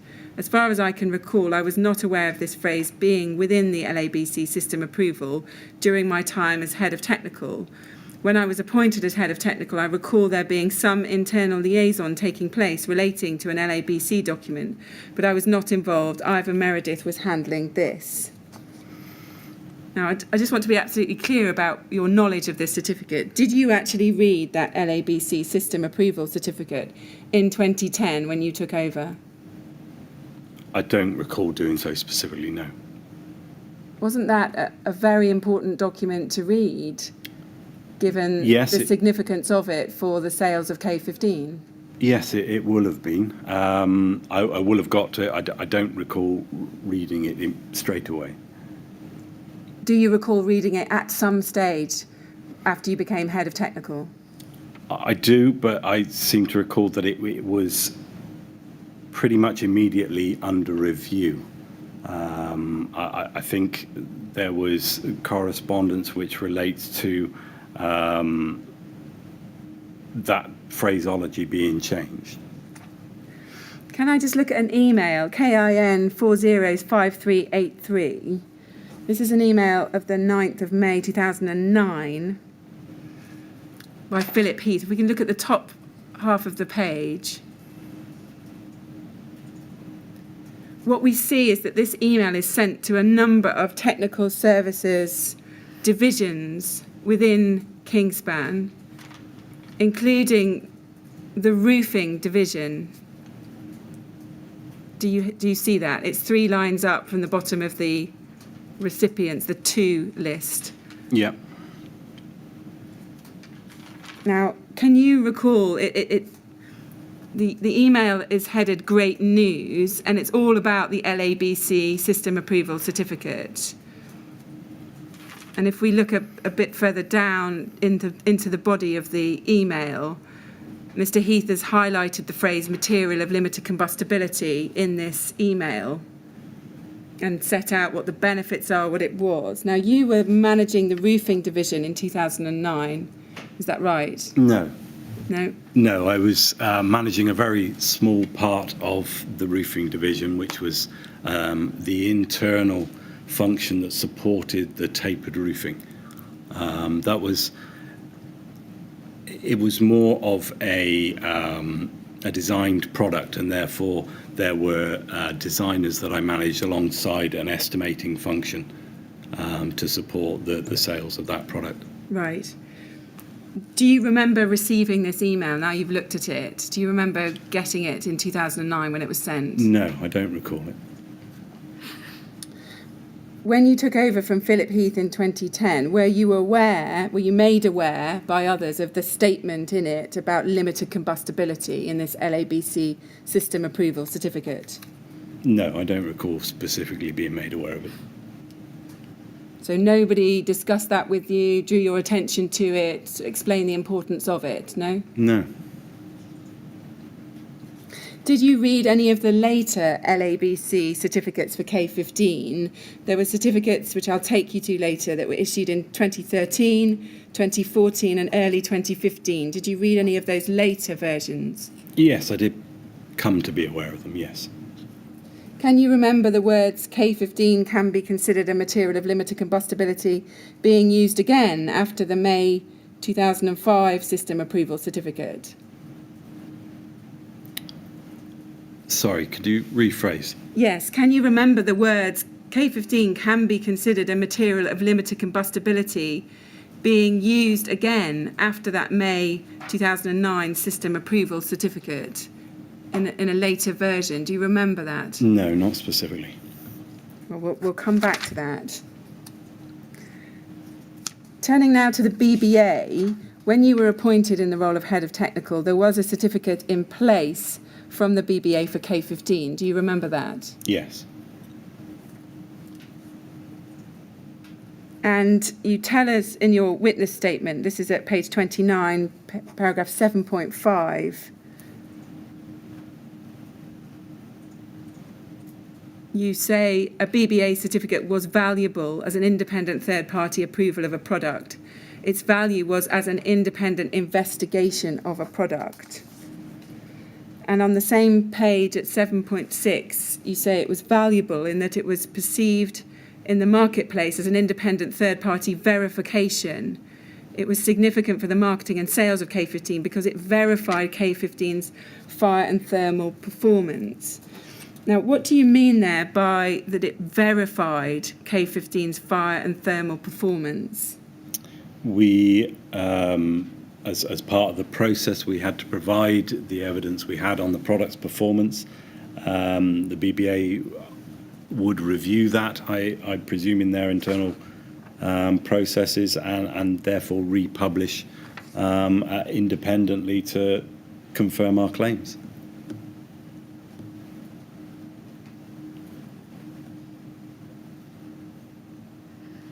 I see. Did you think that the BBA itself would do some testing on K15 as part of that process? Potentially they could highlight gaps if it were required against a particular product in a particular application. So they could highlight gaps. Did you ever think that they might be doing themselves some testing on K15 as part of that process?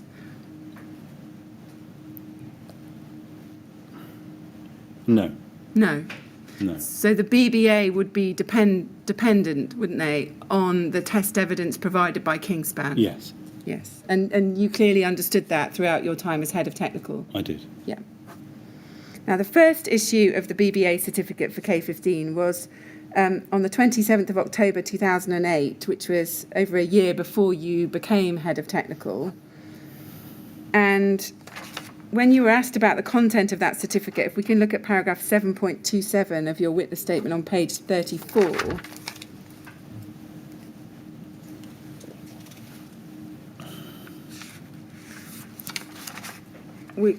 You were asked about your understanding of some of the wording in that certificate, and the answer you gave in your statement was, I cannot comment on my understanding of this wording and whether it was correct at the time, i.e. in 2008, as I was not in a relevant role until 2010. Did you actually read that certificate when you took over as Head of Technical? I would have done at some point, yes. Because it remained in place, is this right, until mid-2013, didn't it? Yes. Let's look now at that certificate. It's at BBA 6038.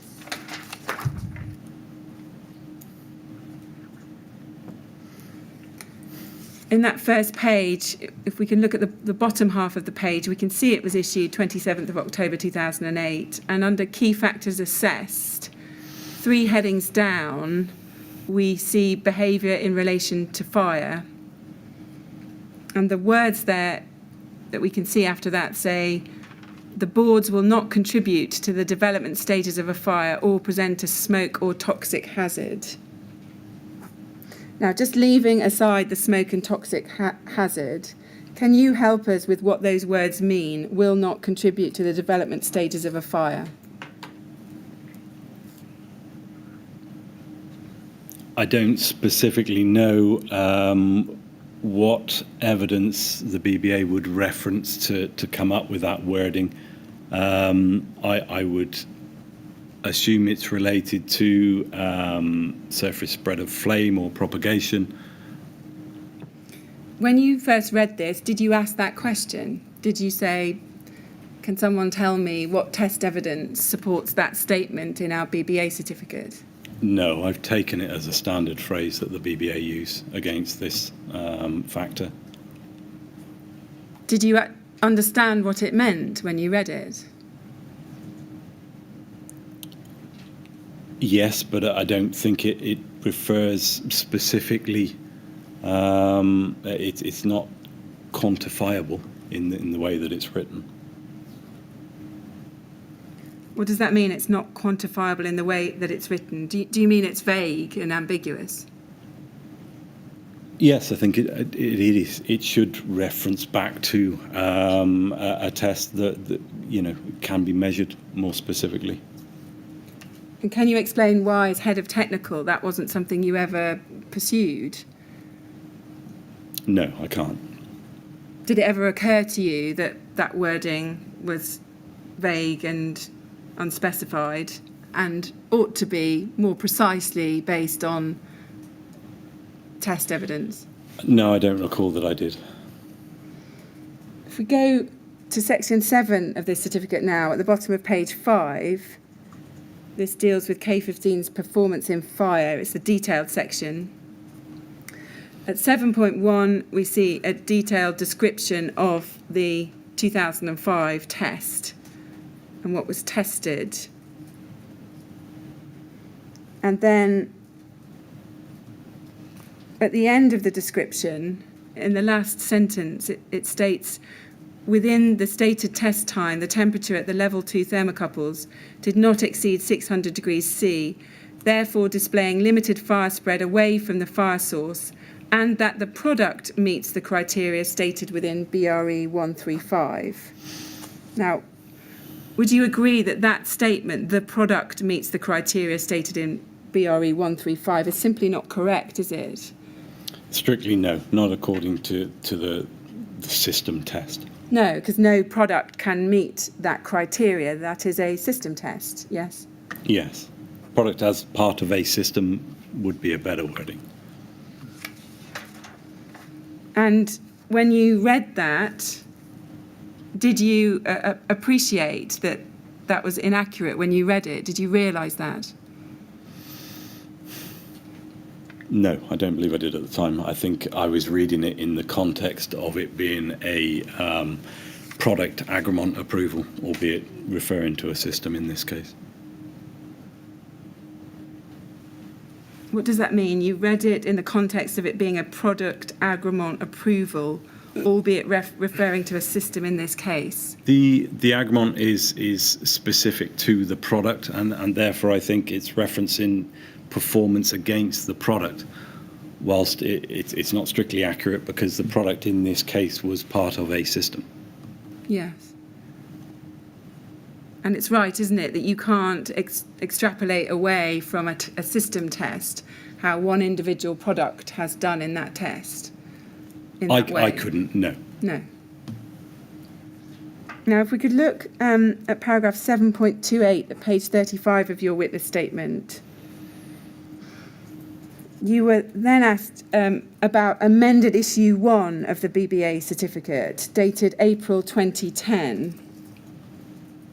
And you say, as far as I can recall, I'd only just stepped into the role of head of technical, and so I was not involved in this.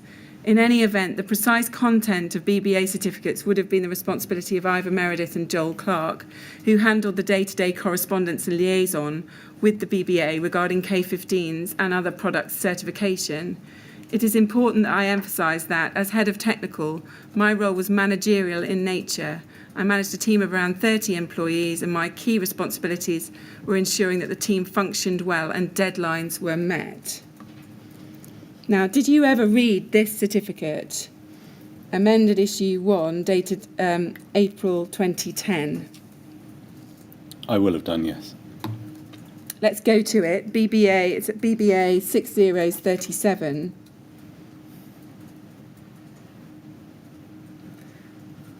At the bottom of page 1, it says date of first issue is October 08, and then underneath that, in fainter writing, we can see it says certificate amended on the 6th of April 2010, with revisions made to Scottish Building Regulations references, the behaviour in relation to fire and maintenance sections. So we can see that there. And then at page 1, it still says under behaviour in relation to fire, it still says the boards will not contribute to the development stages of a fire. And then we can see some wording that's been added, which was not included in the previous issue, where it says the product has been tested to BS 8414 Part 1 for one specific construction on masonry walls, see section 7. Now, are you able to help us as to when it was that this certificate was actually published and circulated for use? Can you help us with that? No, I don't recall. 2 BBA employees, Mr. Denyer and Mr. Alban, have told the inquiry in their witness statements that this certificate was not published until July 2013. Now, does that sound right to you? That would seem like a very long delay, even in the context of the BBA. Yes. That we, for some time, were very frustrated around the turnaround of these types of certificates. We held quite a few of them against most products in most applications. And it was always frustrating to try and progress, getting the certificates released. It would very often take over a year. 3 years seems an exceptional long time, even in that measure. In your experience, did Kingspan always get back to the BBA quickly when suggested amendments were proposed to certificates? Yes. They did? On the basis that we were frustrated that very often the information was requested in series rather than parallel. So we would think we were making progress, and then we would get another question that we could have been asked perhaps earlier. Yeah. If we can look now at page 5 of the certificate and the detailed section 7 on behaviour in relation to fire. And if we read section 7.1, it says the product is classified as class 0 or low risk as defined in the documents supporting the National Building Regulations. The product, therefore, may be used in accordance with the provisions of, and then we see for England and Wales, those provisions are approved document B, paragraph 8.4, volume 1, and paragraphs 12.5, 12.6 and 12.7, volume 2. See also diagram 40. And note references to paragraphs 12.5 and 12.7 there of approved document B. Now, I just want to turn up what you say in your witness statement about this at this stage. If you go to paragraph 7.30 on page 35 of your statement, you were asked about that very wording and what it meant. And you say, I think that a reader with knowledge of the subject matter would understand that this wording means that K15 can be considered for use on buildings with a floor over 18 metres, subject to compliance with approved document B, paragraphs 12.5, 12.6 and 12.7, volume 2. However, I also can see that the use of may in the wording could be misunderstood to imply that K15 will always meet the requirements of approved document B, paragraphs 12.5, 12.6 and 12.7, volume 2. That is not what the wording set out at inquiry question 40A says, but it is possible that the wording could be misinterpreted in that way. So that's what you've said in your witness statement. Let's just go back to the certificate so we can just see the wording again. BBA 6037, page 5, 7.1.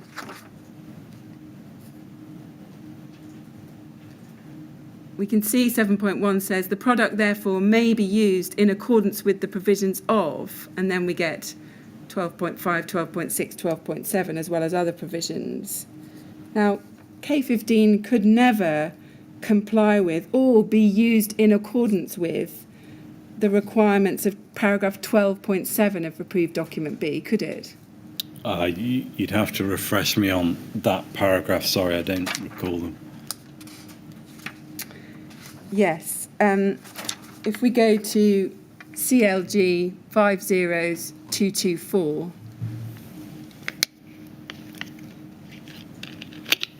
and look at around page 97.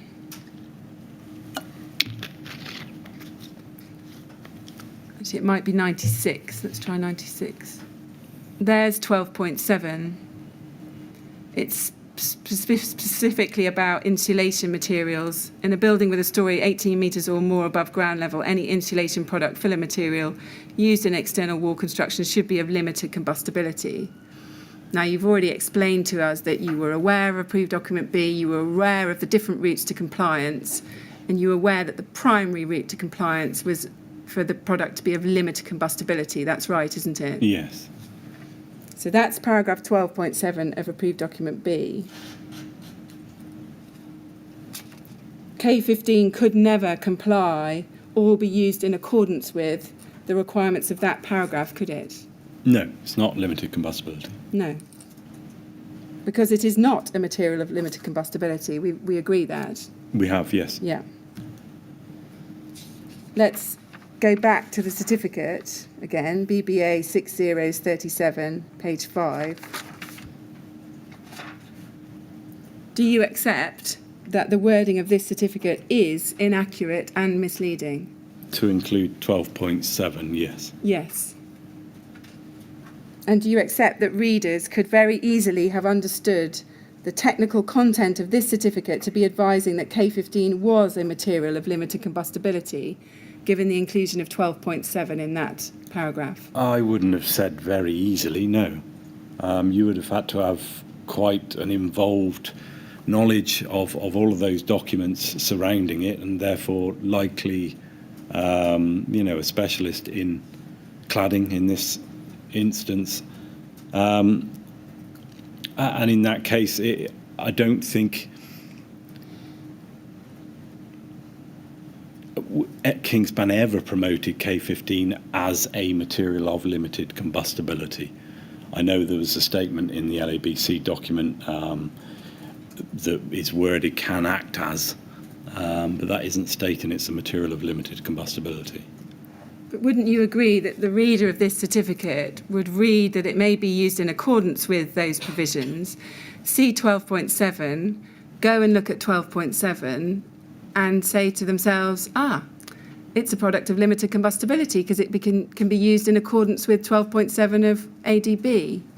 Do you not see that that was a natural way to read and understand the certificate?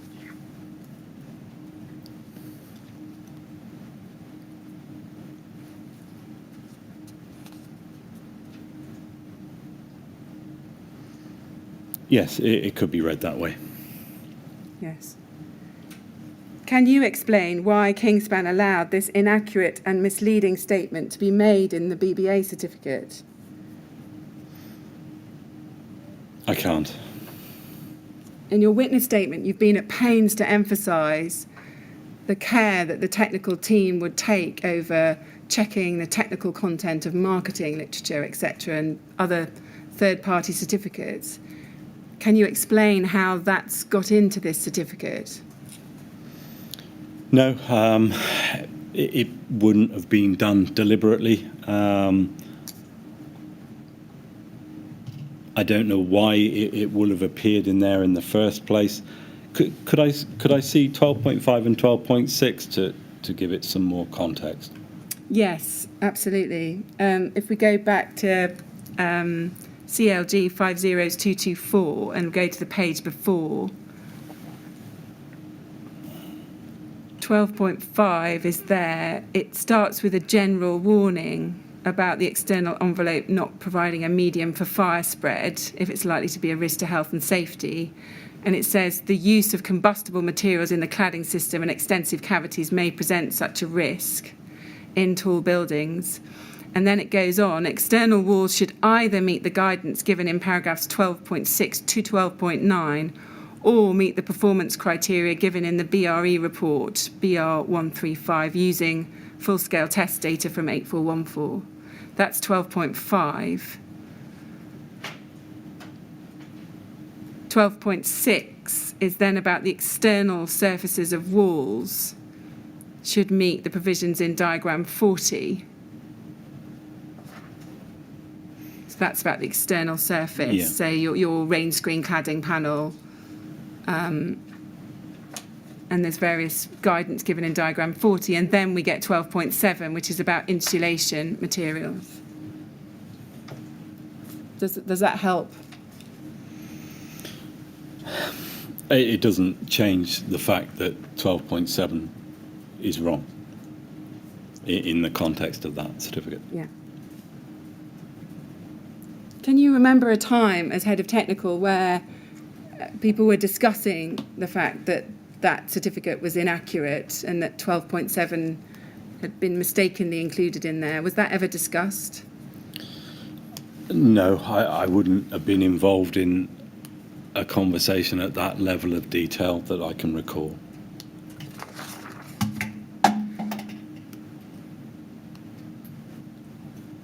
You tell us, if we look at your witness statement, paragraph 7.42, page 39, you say that if we look at that first line, at the end of that first line, picking it up there, you say Kingspan was offered the opportunity to comment on draft BBA certificates before they were finalised. As part of this, Kingspan was expected to check the factual information pertaining to the physical characteristics of the product and test build-up details, but not the conclusions about the product arrived at by the BBA. Now, I appreciate you say that there, but if a conclusion reached by the BBA in a certificate was demonstrably wrong, do you agree that Kingspan ought to have alerted the BBA to that error? Yes, And particularly where something like fire safety and life safety was concerned? absolutely.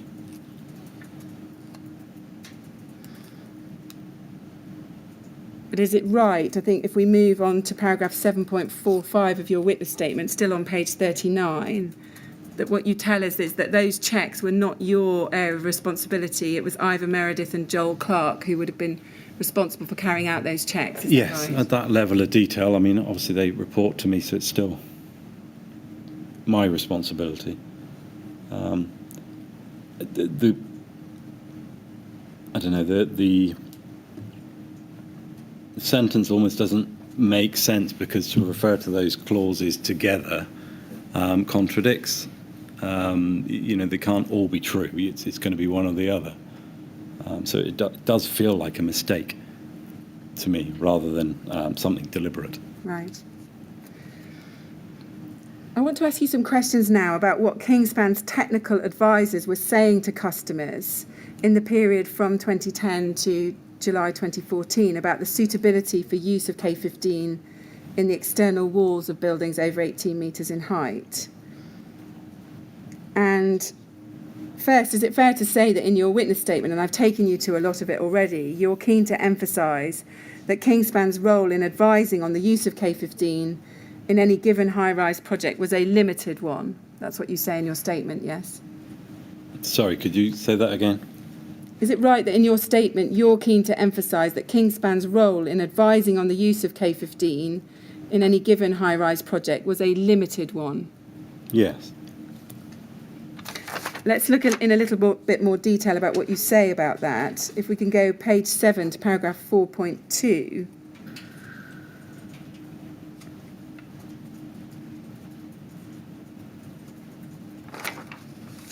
You explain, we provided customers with the information they needed about K15 and the available routes to compliance in order for them to design compliant structures. Kingspan was a manufacturer of just one component in an entire system, K15. It was not our place to advise as to whether or not a holistic system complied with the building regulations standards. And then we make a similar point if we look on at page 13, paragraph 4.21.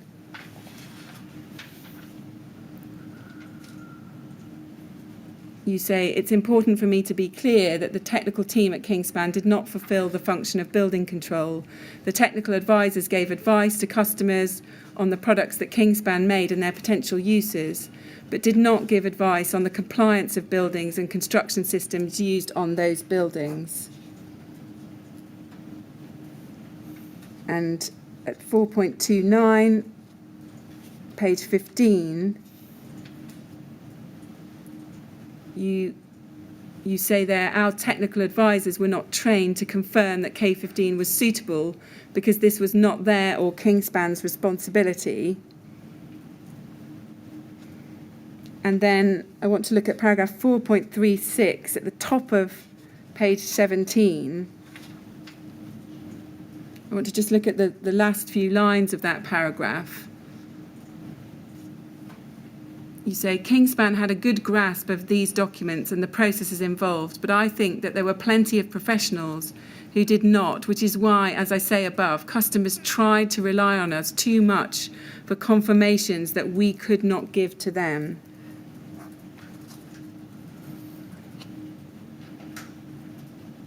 And then again at 7.47 of your statement, page 40,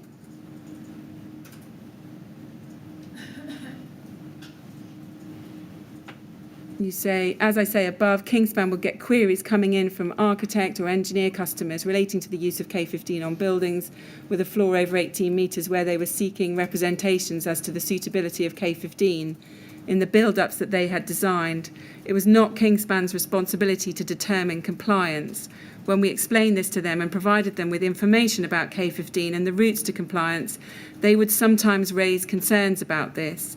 These concerns were misplaced. They were trying to lay responsibility for compliance with Kingspan, which was not appropriate. So those are points that you clearly feel strongly about in your statement. Yes. Is that right? That's not something that Kingspan could do. Between 2010 and 2015, did you take any steps to ensure that Kingspan's technical advisors were not advising on the compliance of particular build-ups, given your view that it would be inappropriate for them to do so? I think there's a distinction here between offering our opinion based on the product information that we're able to supply and actually being able to state that something will comply with the building regulations. It wasn't our position that we wouldn't give an opinion. What we wouldn't do was state that it would comply with building regulations. I see. But do you accept that when giving your opinion, particularly within an industry that you've accepted often didn't understand the requirements well, there was a real danger that that opinion was then taken as being authoritative and reliable about systems that could be used on external walls? No, I think it's very clear that the project team, in whatever contractual arrangement they have that responsibility. That it's not the manufacturer's responsibility to provide that cast iron compliance. I see. Well, we're going to come on and look at some examples during your evidence in a number of places about advice that was being given by Kingspan. Okay. But before we get to that, I asked you earlier about what Kingspan's policy or strategy was in terms of the use of K15 over 18 metres. And I want to look again at what you said at paragraph 4.1 on page 7 of your statement.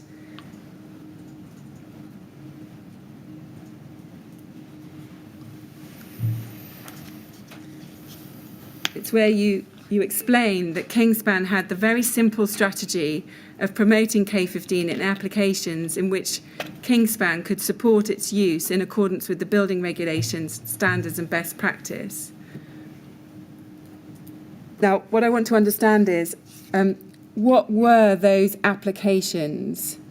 In what situations could Kingspan support the use of K15 in the external construction of buildings over 18 metres?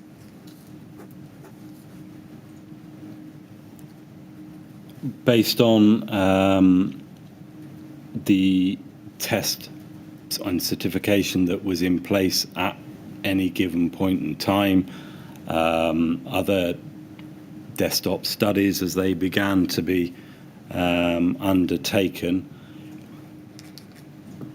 and specifically relating to the type of construction that the product was going to be incorporated into. There is as many different variations as you can imagine. So it'd be very difficult to put a specific description on that. You begin that answer by saying, based on the test and certification that was in place at any given point in time. Let's just focus on the test evidence. And if we think about the period 2010 to, say, the end of 2013, before you start testing again, we know the product's not of limited combustibility, yes, so that's not a route to compliance. Mm-hmm. It's right, isn't it, during that period, the use of K15 above 18 metres could only be supported by one set of test data to 8414 from 2005. As test data, yes. That was it, wasn't it? The May 2005 test. There was nothing else, was there? There was the NHBC certification. Sorry, the LANTAC approval, or did it become a system approval? The LABC system approval? Yes, the type approval. But what test evidence did that test evidence was just the use above 18 metres? But that certification could be used in combination with the test evidence. Well, we'll come back to that certificate, but I'm trying to concentrate on test evidence at the moment. Forget the certificates for a moment and the fact that it refers to limited combustibility.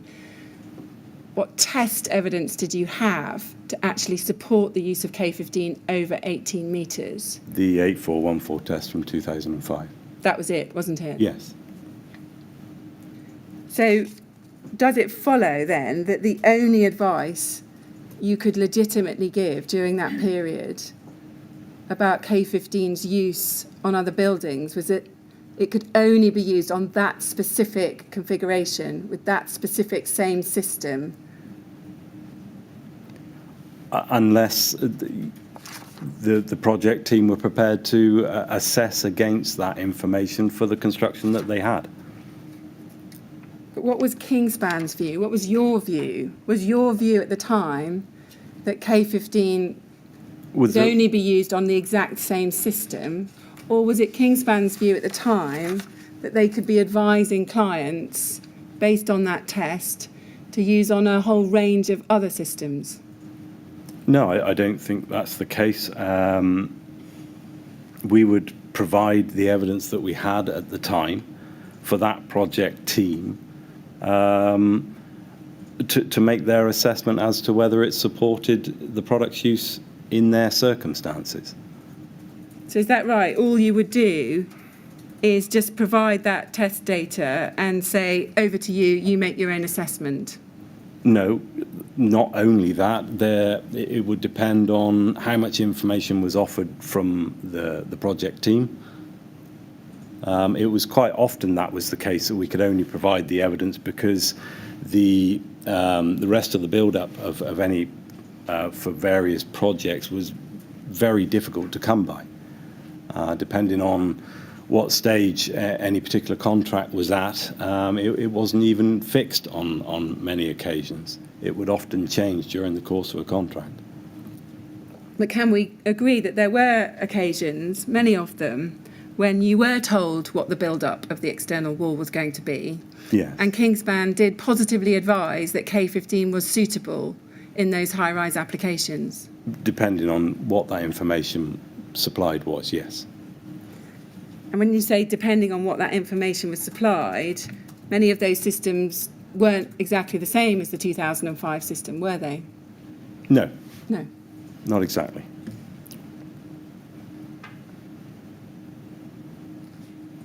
If we can look at paragraph 4.17 of your statement, on page 11.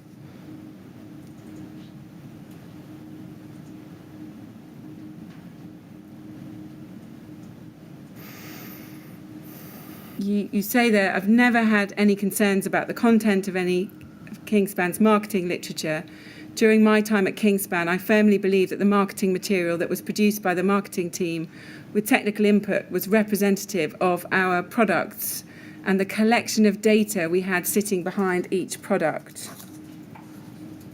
Now, what led you to that firm belief that the marketing material was representative of the products? The process that was in place to assess that literature as and when it was produced. You didn't check that marketing material yourself, Personally, did you? No. No. What was the collection of data sitting behind the K15 product between 2010 and, say, June 2014 for use over 18 metres? The BS 841 for 2005 test. Yeah.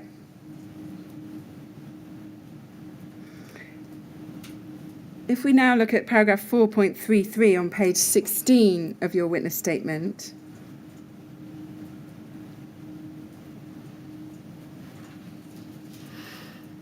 you're asked the question, did Kingspan's approach to technical advice develop and change over the period of your employment in a relevant role? If so, describe any changes, including your understanding about the reasons for them.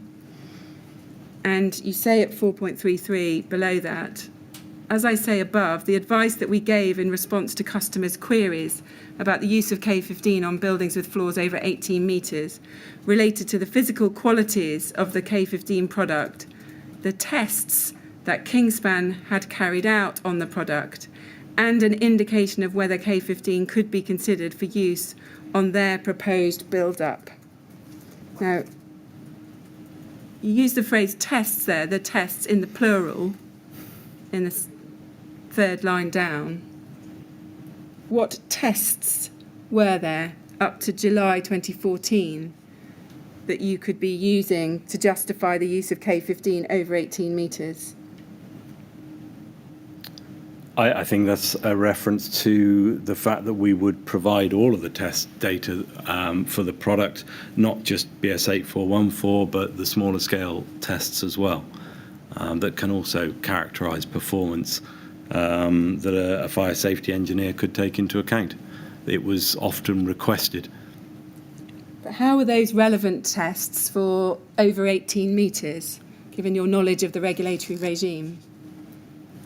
I don't think it would be my knowledge it would be relevant. It would be the fire engineer's knowledge. It was something we provided that helps characterise the fire performance of the product. And as I say, it was often requested when somebody was undertaking that type of assessment. Right. If we could look at this point at paragraph 4.19 of your statement on page 12. This is quite a long paragraph, but I am going to read out all of it with you. It's all quite important. You say, when I was appointed as head of technical, there was not a written policy in place with regards to advising customers on the use of K15 over 18 metres. The endless possibilities of the system combinations meant that a formulaic policy was not practical. However, the team did take a unified approach to dealing with these queries, which required flexible responses. To respond to customers' queries, technical advisors drew on their on-the-job experience and training and referred to Kingspan's library of key documents, including the approved documents and marketing literature. If the frontline technical advisors that picked up customer queries were not comfortable answering a particular inquiry, for example, an inquiry relating to the use of K15 over 18 metres, they would escalate the inquiry appropriately. We had dedicated advisors within the technical team whose responsibility it was to address these types of queries. Queries relating to the use of K15 on buildings with a floor over 18 metres would be directed to these specialists by the group of non-specialised technical advisors.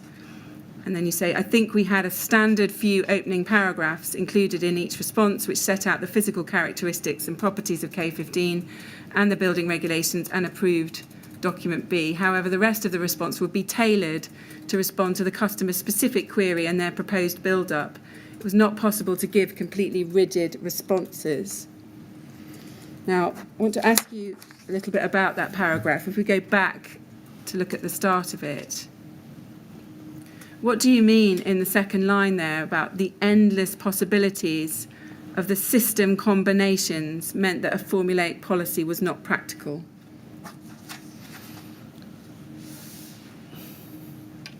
The endless possibilities refers to the combinations of cladding systems, which, when you take into account variables in the cladding panel itself, the bracketry, the cavity barriers, the substrates, thickness of insulation, size of gaps, it does mean that there is an endless combination of possibilities.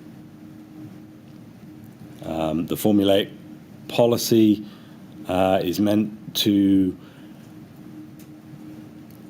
get across that we did take a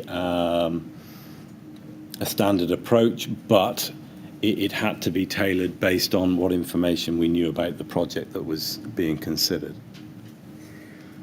Can you help us as to why there would need to be anything but one response for over 18 metres queries?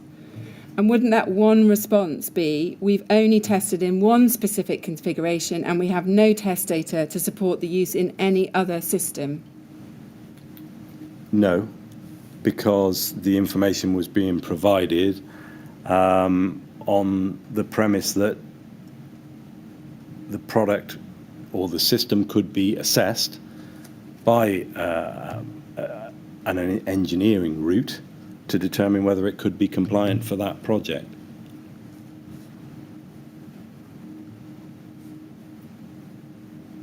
I see. That's the basis on which you thought you were providing advice to customers about K15 Yes. over 18 metres, is it? Yes. That it could be used as part of a holistic fire engineered assessment, whether to use it or not? Yes, an assessment report. But would it be right to say that in those circumstances it wouldn't be appropriate to express any view about whether it was or wasn't suitable for the project? Because the advice would have to be, we haven't tested your project, you'll have to take some advice or have a test done. Yes, if they were only considering compliance via a direct route in using specific test evidence from a BS 8414, if they were prepared to build exactly the same construction but using another non-combustible cladding panel. That would be for them, wouldn't it? It would, yes. Or if they wanted to take on a fire engineer to do an Yes. holistic. Absolutely. But I mean, the message would be, we can't tell you whether this is suitable. You'll have to decide for yourself by following one of these routes. Absolutely, which is why it took pains to explain that it wasn't Kingspan's decision to say whether it was compliant or not. Well, with respect, that's a slightly different thing, isn't it? If it's one thing to say, well, this is my view, but you've got to make the decision. Mm-hmm. It's another thing to say, I can't express a view because I'm not qualified to do so on the basis of your proposed system. Yes, I believe our view was to try and explain some of the finer parameters as to how the 8414 had been achieved. So it was expressing things like the cavity barrier centres, the fact that it was a non-combustible substrate and non-combustible cladding. So it was, you're right, I mean, I suppose it is arguable whether we were in a position to give that opinion. But it clearly was just our opinion and not us stating that it would comply. Thank you. I see. Yes, Ms. Grange. Yes, thank you. During that period, 2010 to mid-2014, there was no test data, was there, to support the use of K15 on steel-framed rather than masonry structures? No. So far as you were aware, were customers routinely advised in that period, 2010 to mid-2014, that K15 had only been tested on a masonry structure? Yes.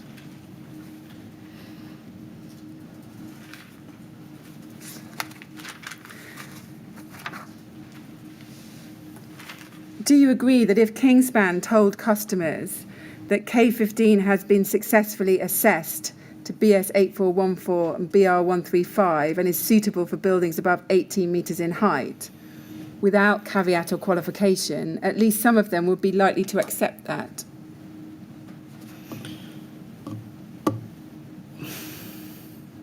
I'd hope not.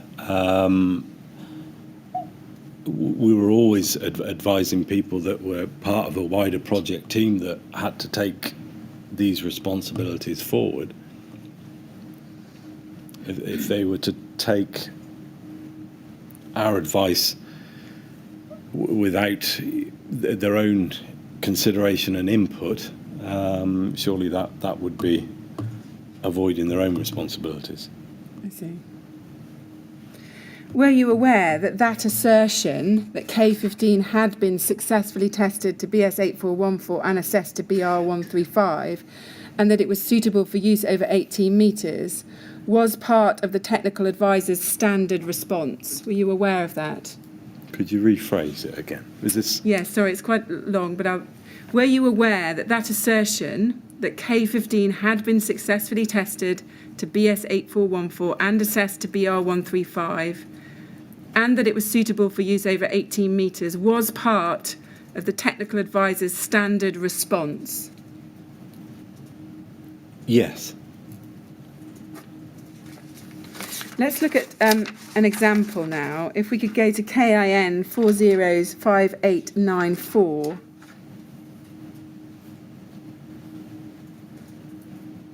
This is an email chain which starts, if I can look down on page 6, it's from December 2013.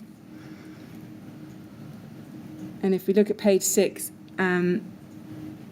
there's an email there from someone at the NHBC called Chris Myers. And he's copied in Nick Francis, who's a Boone Brown Architects. And we can see that the NHBC have advised Nick Francis, the architect, as follows. They've said, in order to use Kingspan installation in buildings over 18 metres, Kingspan needs to be approached to provide justification of its use in that location and in conjunction with the specific cladding system proposed. A copy of the BBA certificate is not adequate. So that's what the NHBC said. If we move up the chain at page 5, we can see that Nick Francis then forwards that email to Kingspan's technical inquiries email address on the 9th of January, there at the bottom, 1633. Dear Kingspan Technical, please can you assist with the query below from the NHBC? And we can tell from the title of that email, the subject title, that it's about Bellway Homes, First Central, K15 insulation over 18 metres. Then, still on page 5, we see that then Nick Francis chases Kingspan about this just under a week later. Dear Kingspan Technical, can someone please confirm this is being looked at? And then if we move up the chain again, we see a series of emails between Nick Francis and a Kingspan technical advisor named Dee Powell, which appear to concentrate on the type of sheathing board to be used in this particular project. And if we look at the email from Nick Francis to Dee Powell on the 29th, on page 2, on the 29th of January 2014, page 2 at 1526, we can see that Nick Francis says to Dee, "Dear Dee, I can now confirm that the plywood substrate will be changed." So that's the first sentence there.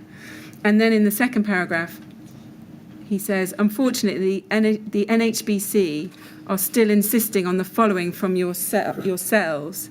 The K15 could be accepted as long as the following is provided in conjunction with the proposed design revisions. Product to be used strictly in accordance with the conditions of the BBA cert. Written confirmation required from Kingspan that it is suitable for the actual design proposed. We receive copy of acceptance from Kingspan for the actual design justifying compliance with the building regs and NHBC standards. I will need to review all upon receipt."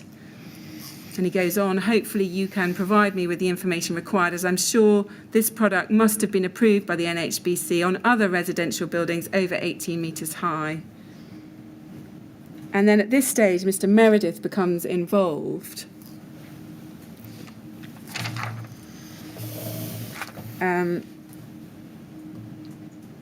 And what happened was, before responding, Mr. Meredith checked the wording of his draft response with you. If we can look up on page 1 to the top email in the chain,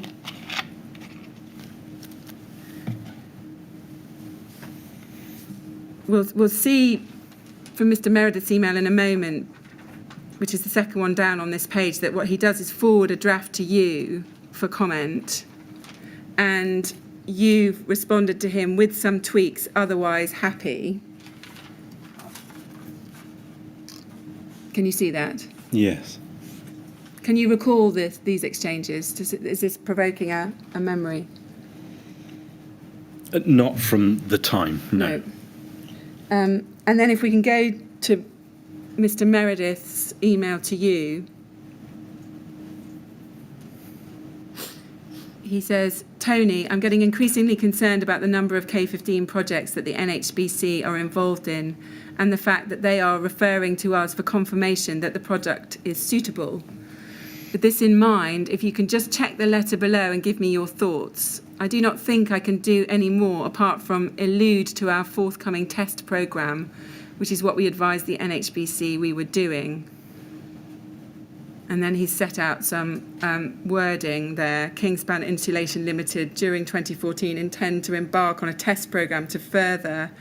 And then it looks like you've amended that wording. You've taken out "prove suitability" and you've suggested, is this right, with your initials TM, extend the scope of use for? Yes.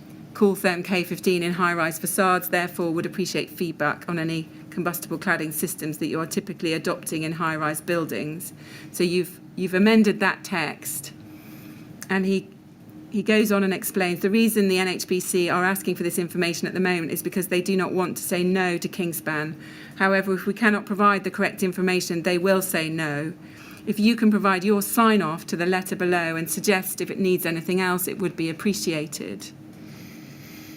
And then if we can look at the letter, the draft letter that Mr. Meredith has sent you, it reads, "First Central, London, Bellway Homes. Further to our previous discussions with regards to the First Central project and the use of Cooltherm K15 within the ventilated rain screen facade system in a building with a story at 18 metres or more above ground level, we can confirm the following." And then it says in the next paragraph, "It is our opinion that our Cooltherm K15 product would be fit for purpose if installed onto a non-combustible substrate with horizontal cavity barrier installed in line with intermediate floors and at centres not exceeding 3.5 metres. And then he goes on, "Kingspan Insulation Limited have tested Cooltherm K15 successfully to BS 8414 Part 1, and he refers to the test report in brackets.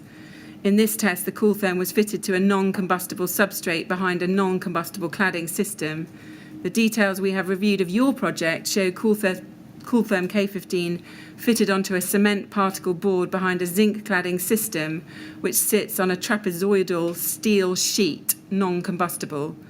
As long as the cement particle board, and you've added the words is, replaced with a non-combustible layer, i.e. calcium silicate or magnesium oxide, the detail would then be brought in sync with our guidance and the LABC registered detail, RD165, and therefore, and you've added the words should be accepted by your local authority building control.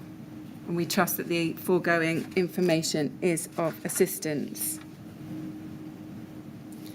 Now, aren't you giving advice here on the compliance of the construction system proposed on this particular building?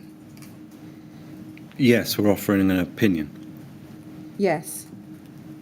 You're saying to this architect that the external facade construction, the details of which have been given to you, should be accepted by your local authority building control. In exactly those words, yes? Yes. In other words, you are giving direct advice on the compliance of that system, aren't you? As an opinion, yes. What expertise did you have to be able to assert that K15 should be accepted by building control on this build-up? The knowledge of the approvals that we had and the similarities between what they're intending to build and what it was that had passed the test. When you say the knowledge of the approvals that we had, what do you mean by that, the approvals that we had? How the BS 8414 was constructed and what it consisted of.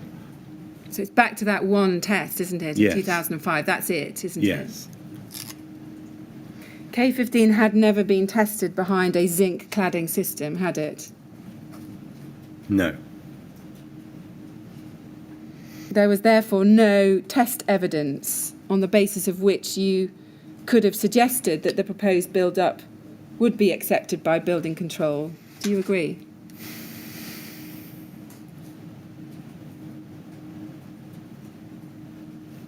Other than the 8414 that we had, that was intended to represent a non-combustible system as much as possible. Yeah. And you're saying there it should be accepted by your local authority building control. And if we look the page before that we previously read, in the second paragraph, Mr. Meredith saying it is our opinion that our product would be fit for purpose if installed in this way. So they're saying it would be fit for purpose. Can you explain how you came to give that advice? I believe that advice has come from experience of other projects where we've offered advice and it's been assessed and accepted.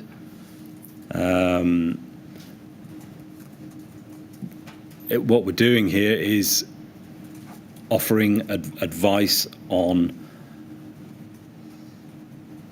based on the test evidence that we had and relating it to similarly non-combustible cladding build-ups. When you say that advice has come from experience of other projects where we've offered advice and it's been assessed and accepted, you didn't have any test evidence relating to those other projects of how K15 would perform in fire in such build-ups, did you? No, because they would have been assessments themselves. So does that amount to K15's been put forward on lots of other buildings, it's not been objected to, so on the back of that, we can keep pushing it for projects like this? Yeah, our route to market was to provide the evidence we had on the basis that it would be assessed against what it was to be incorporated in and deemed appropriate or otherwise. I see. That advice was entirely misleading, wasn't it, given the test evidence you actually had? I don't believe it was. I think we were drawing parallels to the test evidence that we had and offering that as an opinion for professionals in that capacity to make their own judgment. Okay. Mr. Chairman, I think that's a good moment for lunch. Right. Yes, I agree. Well, I think we're going to stop there, Mr. Millichap, so we can all have some lunch. We'll come back at 2 o'clock, please. Yep. And again, please don't talk to anyone about your evidence or anything to do with it Thank you. over the break. All right? Yes. Thank you very much. We'd like to give the usher, please.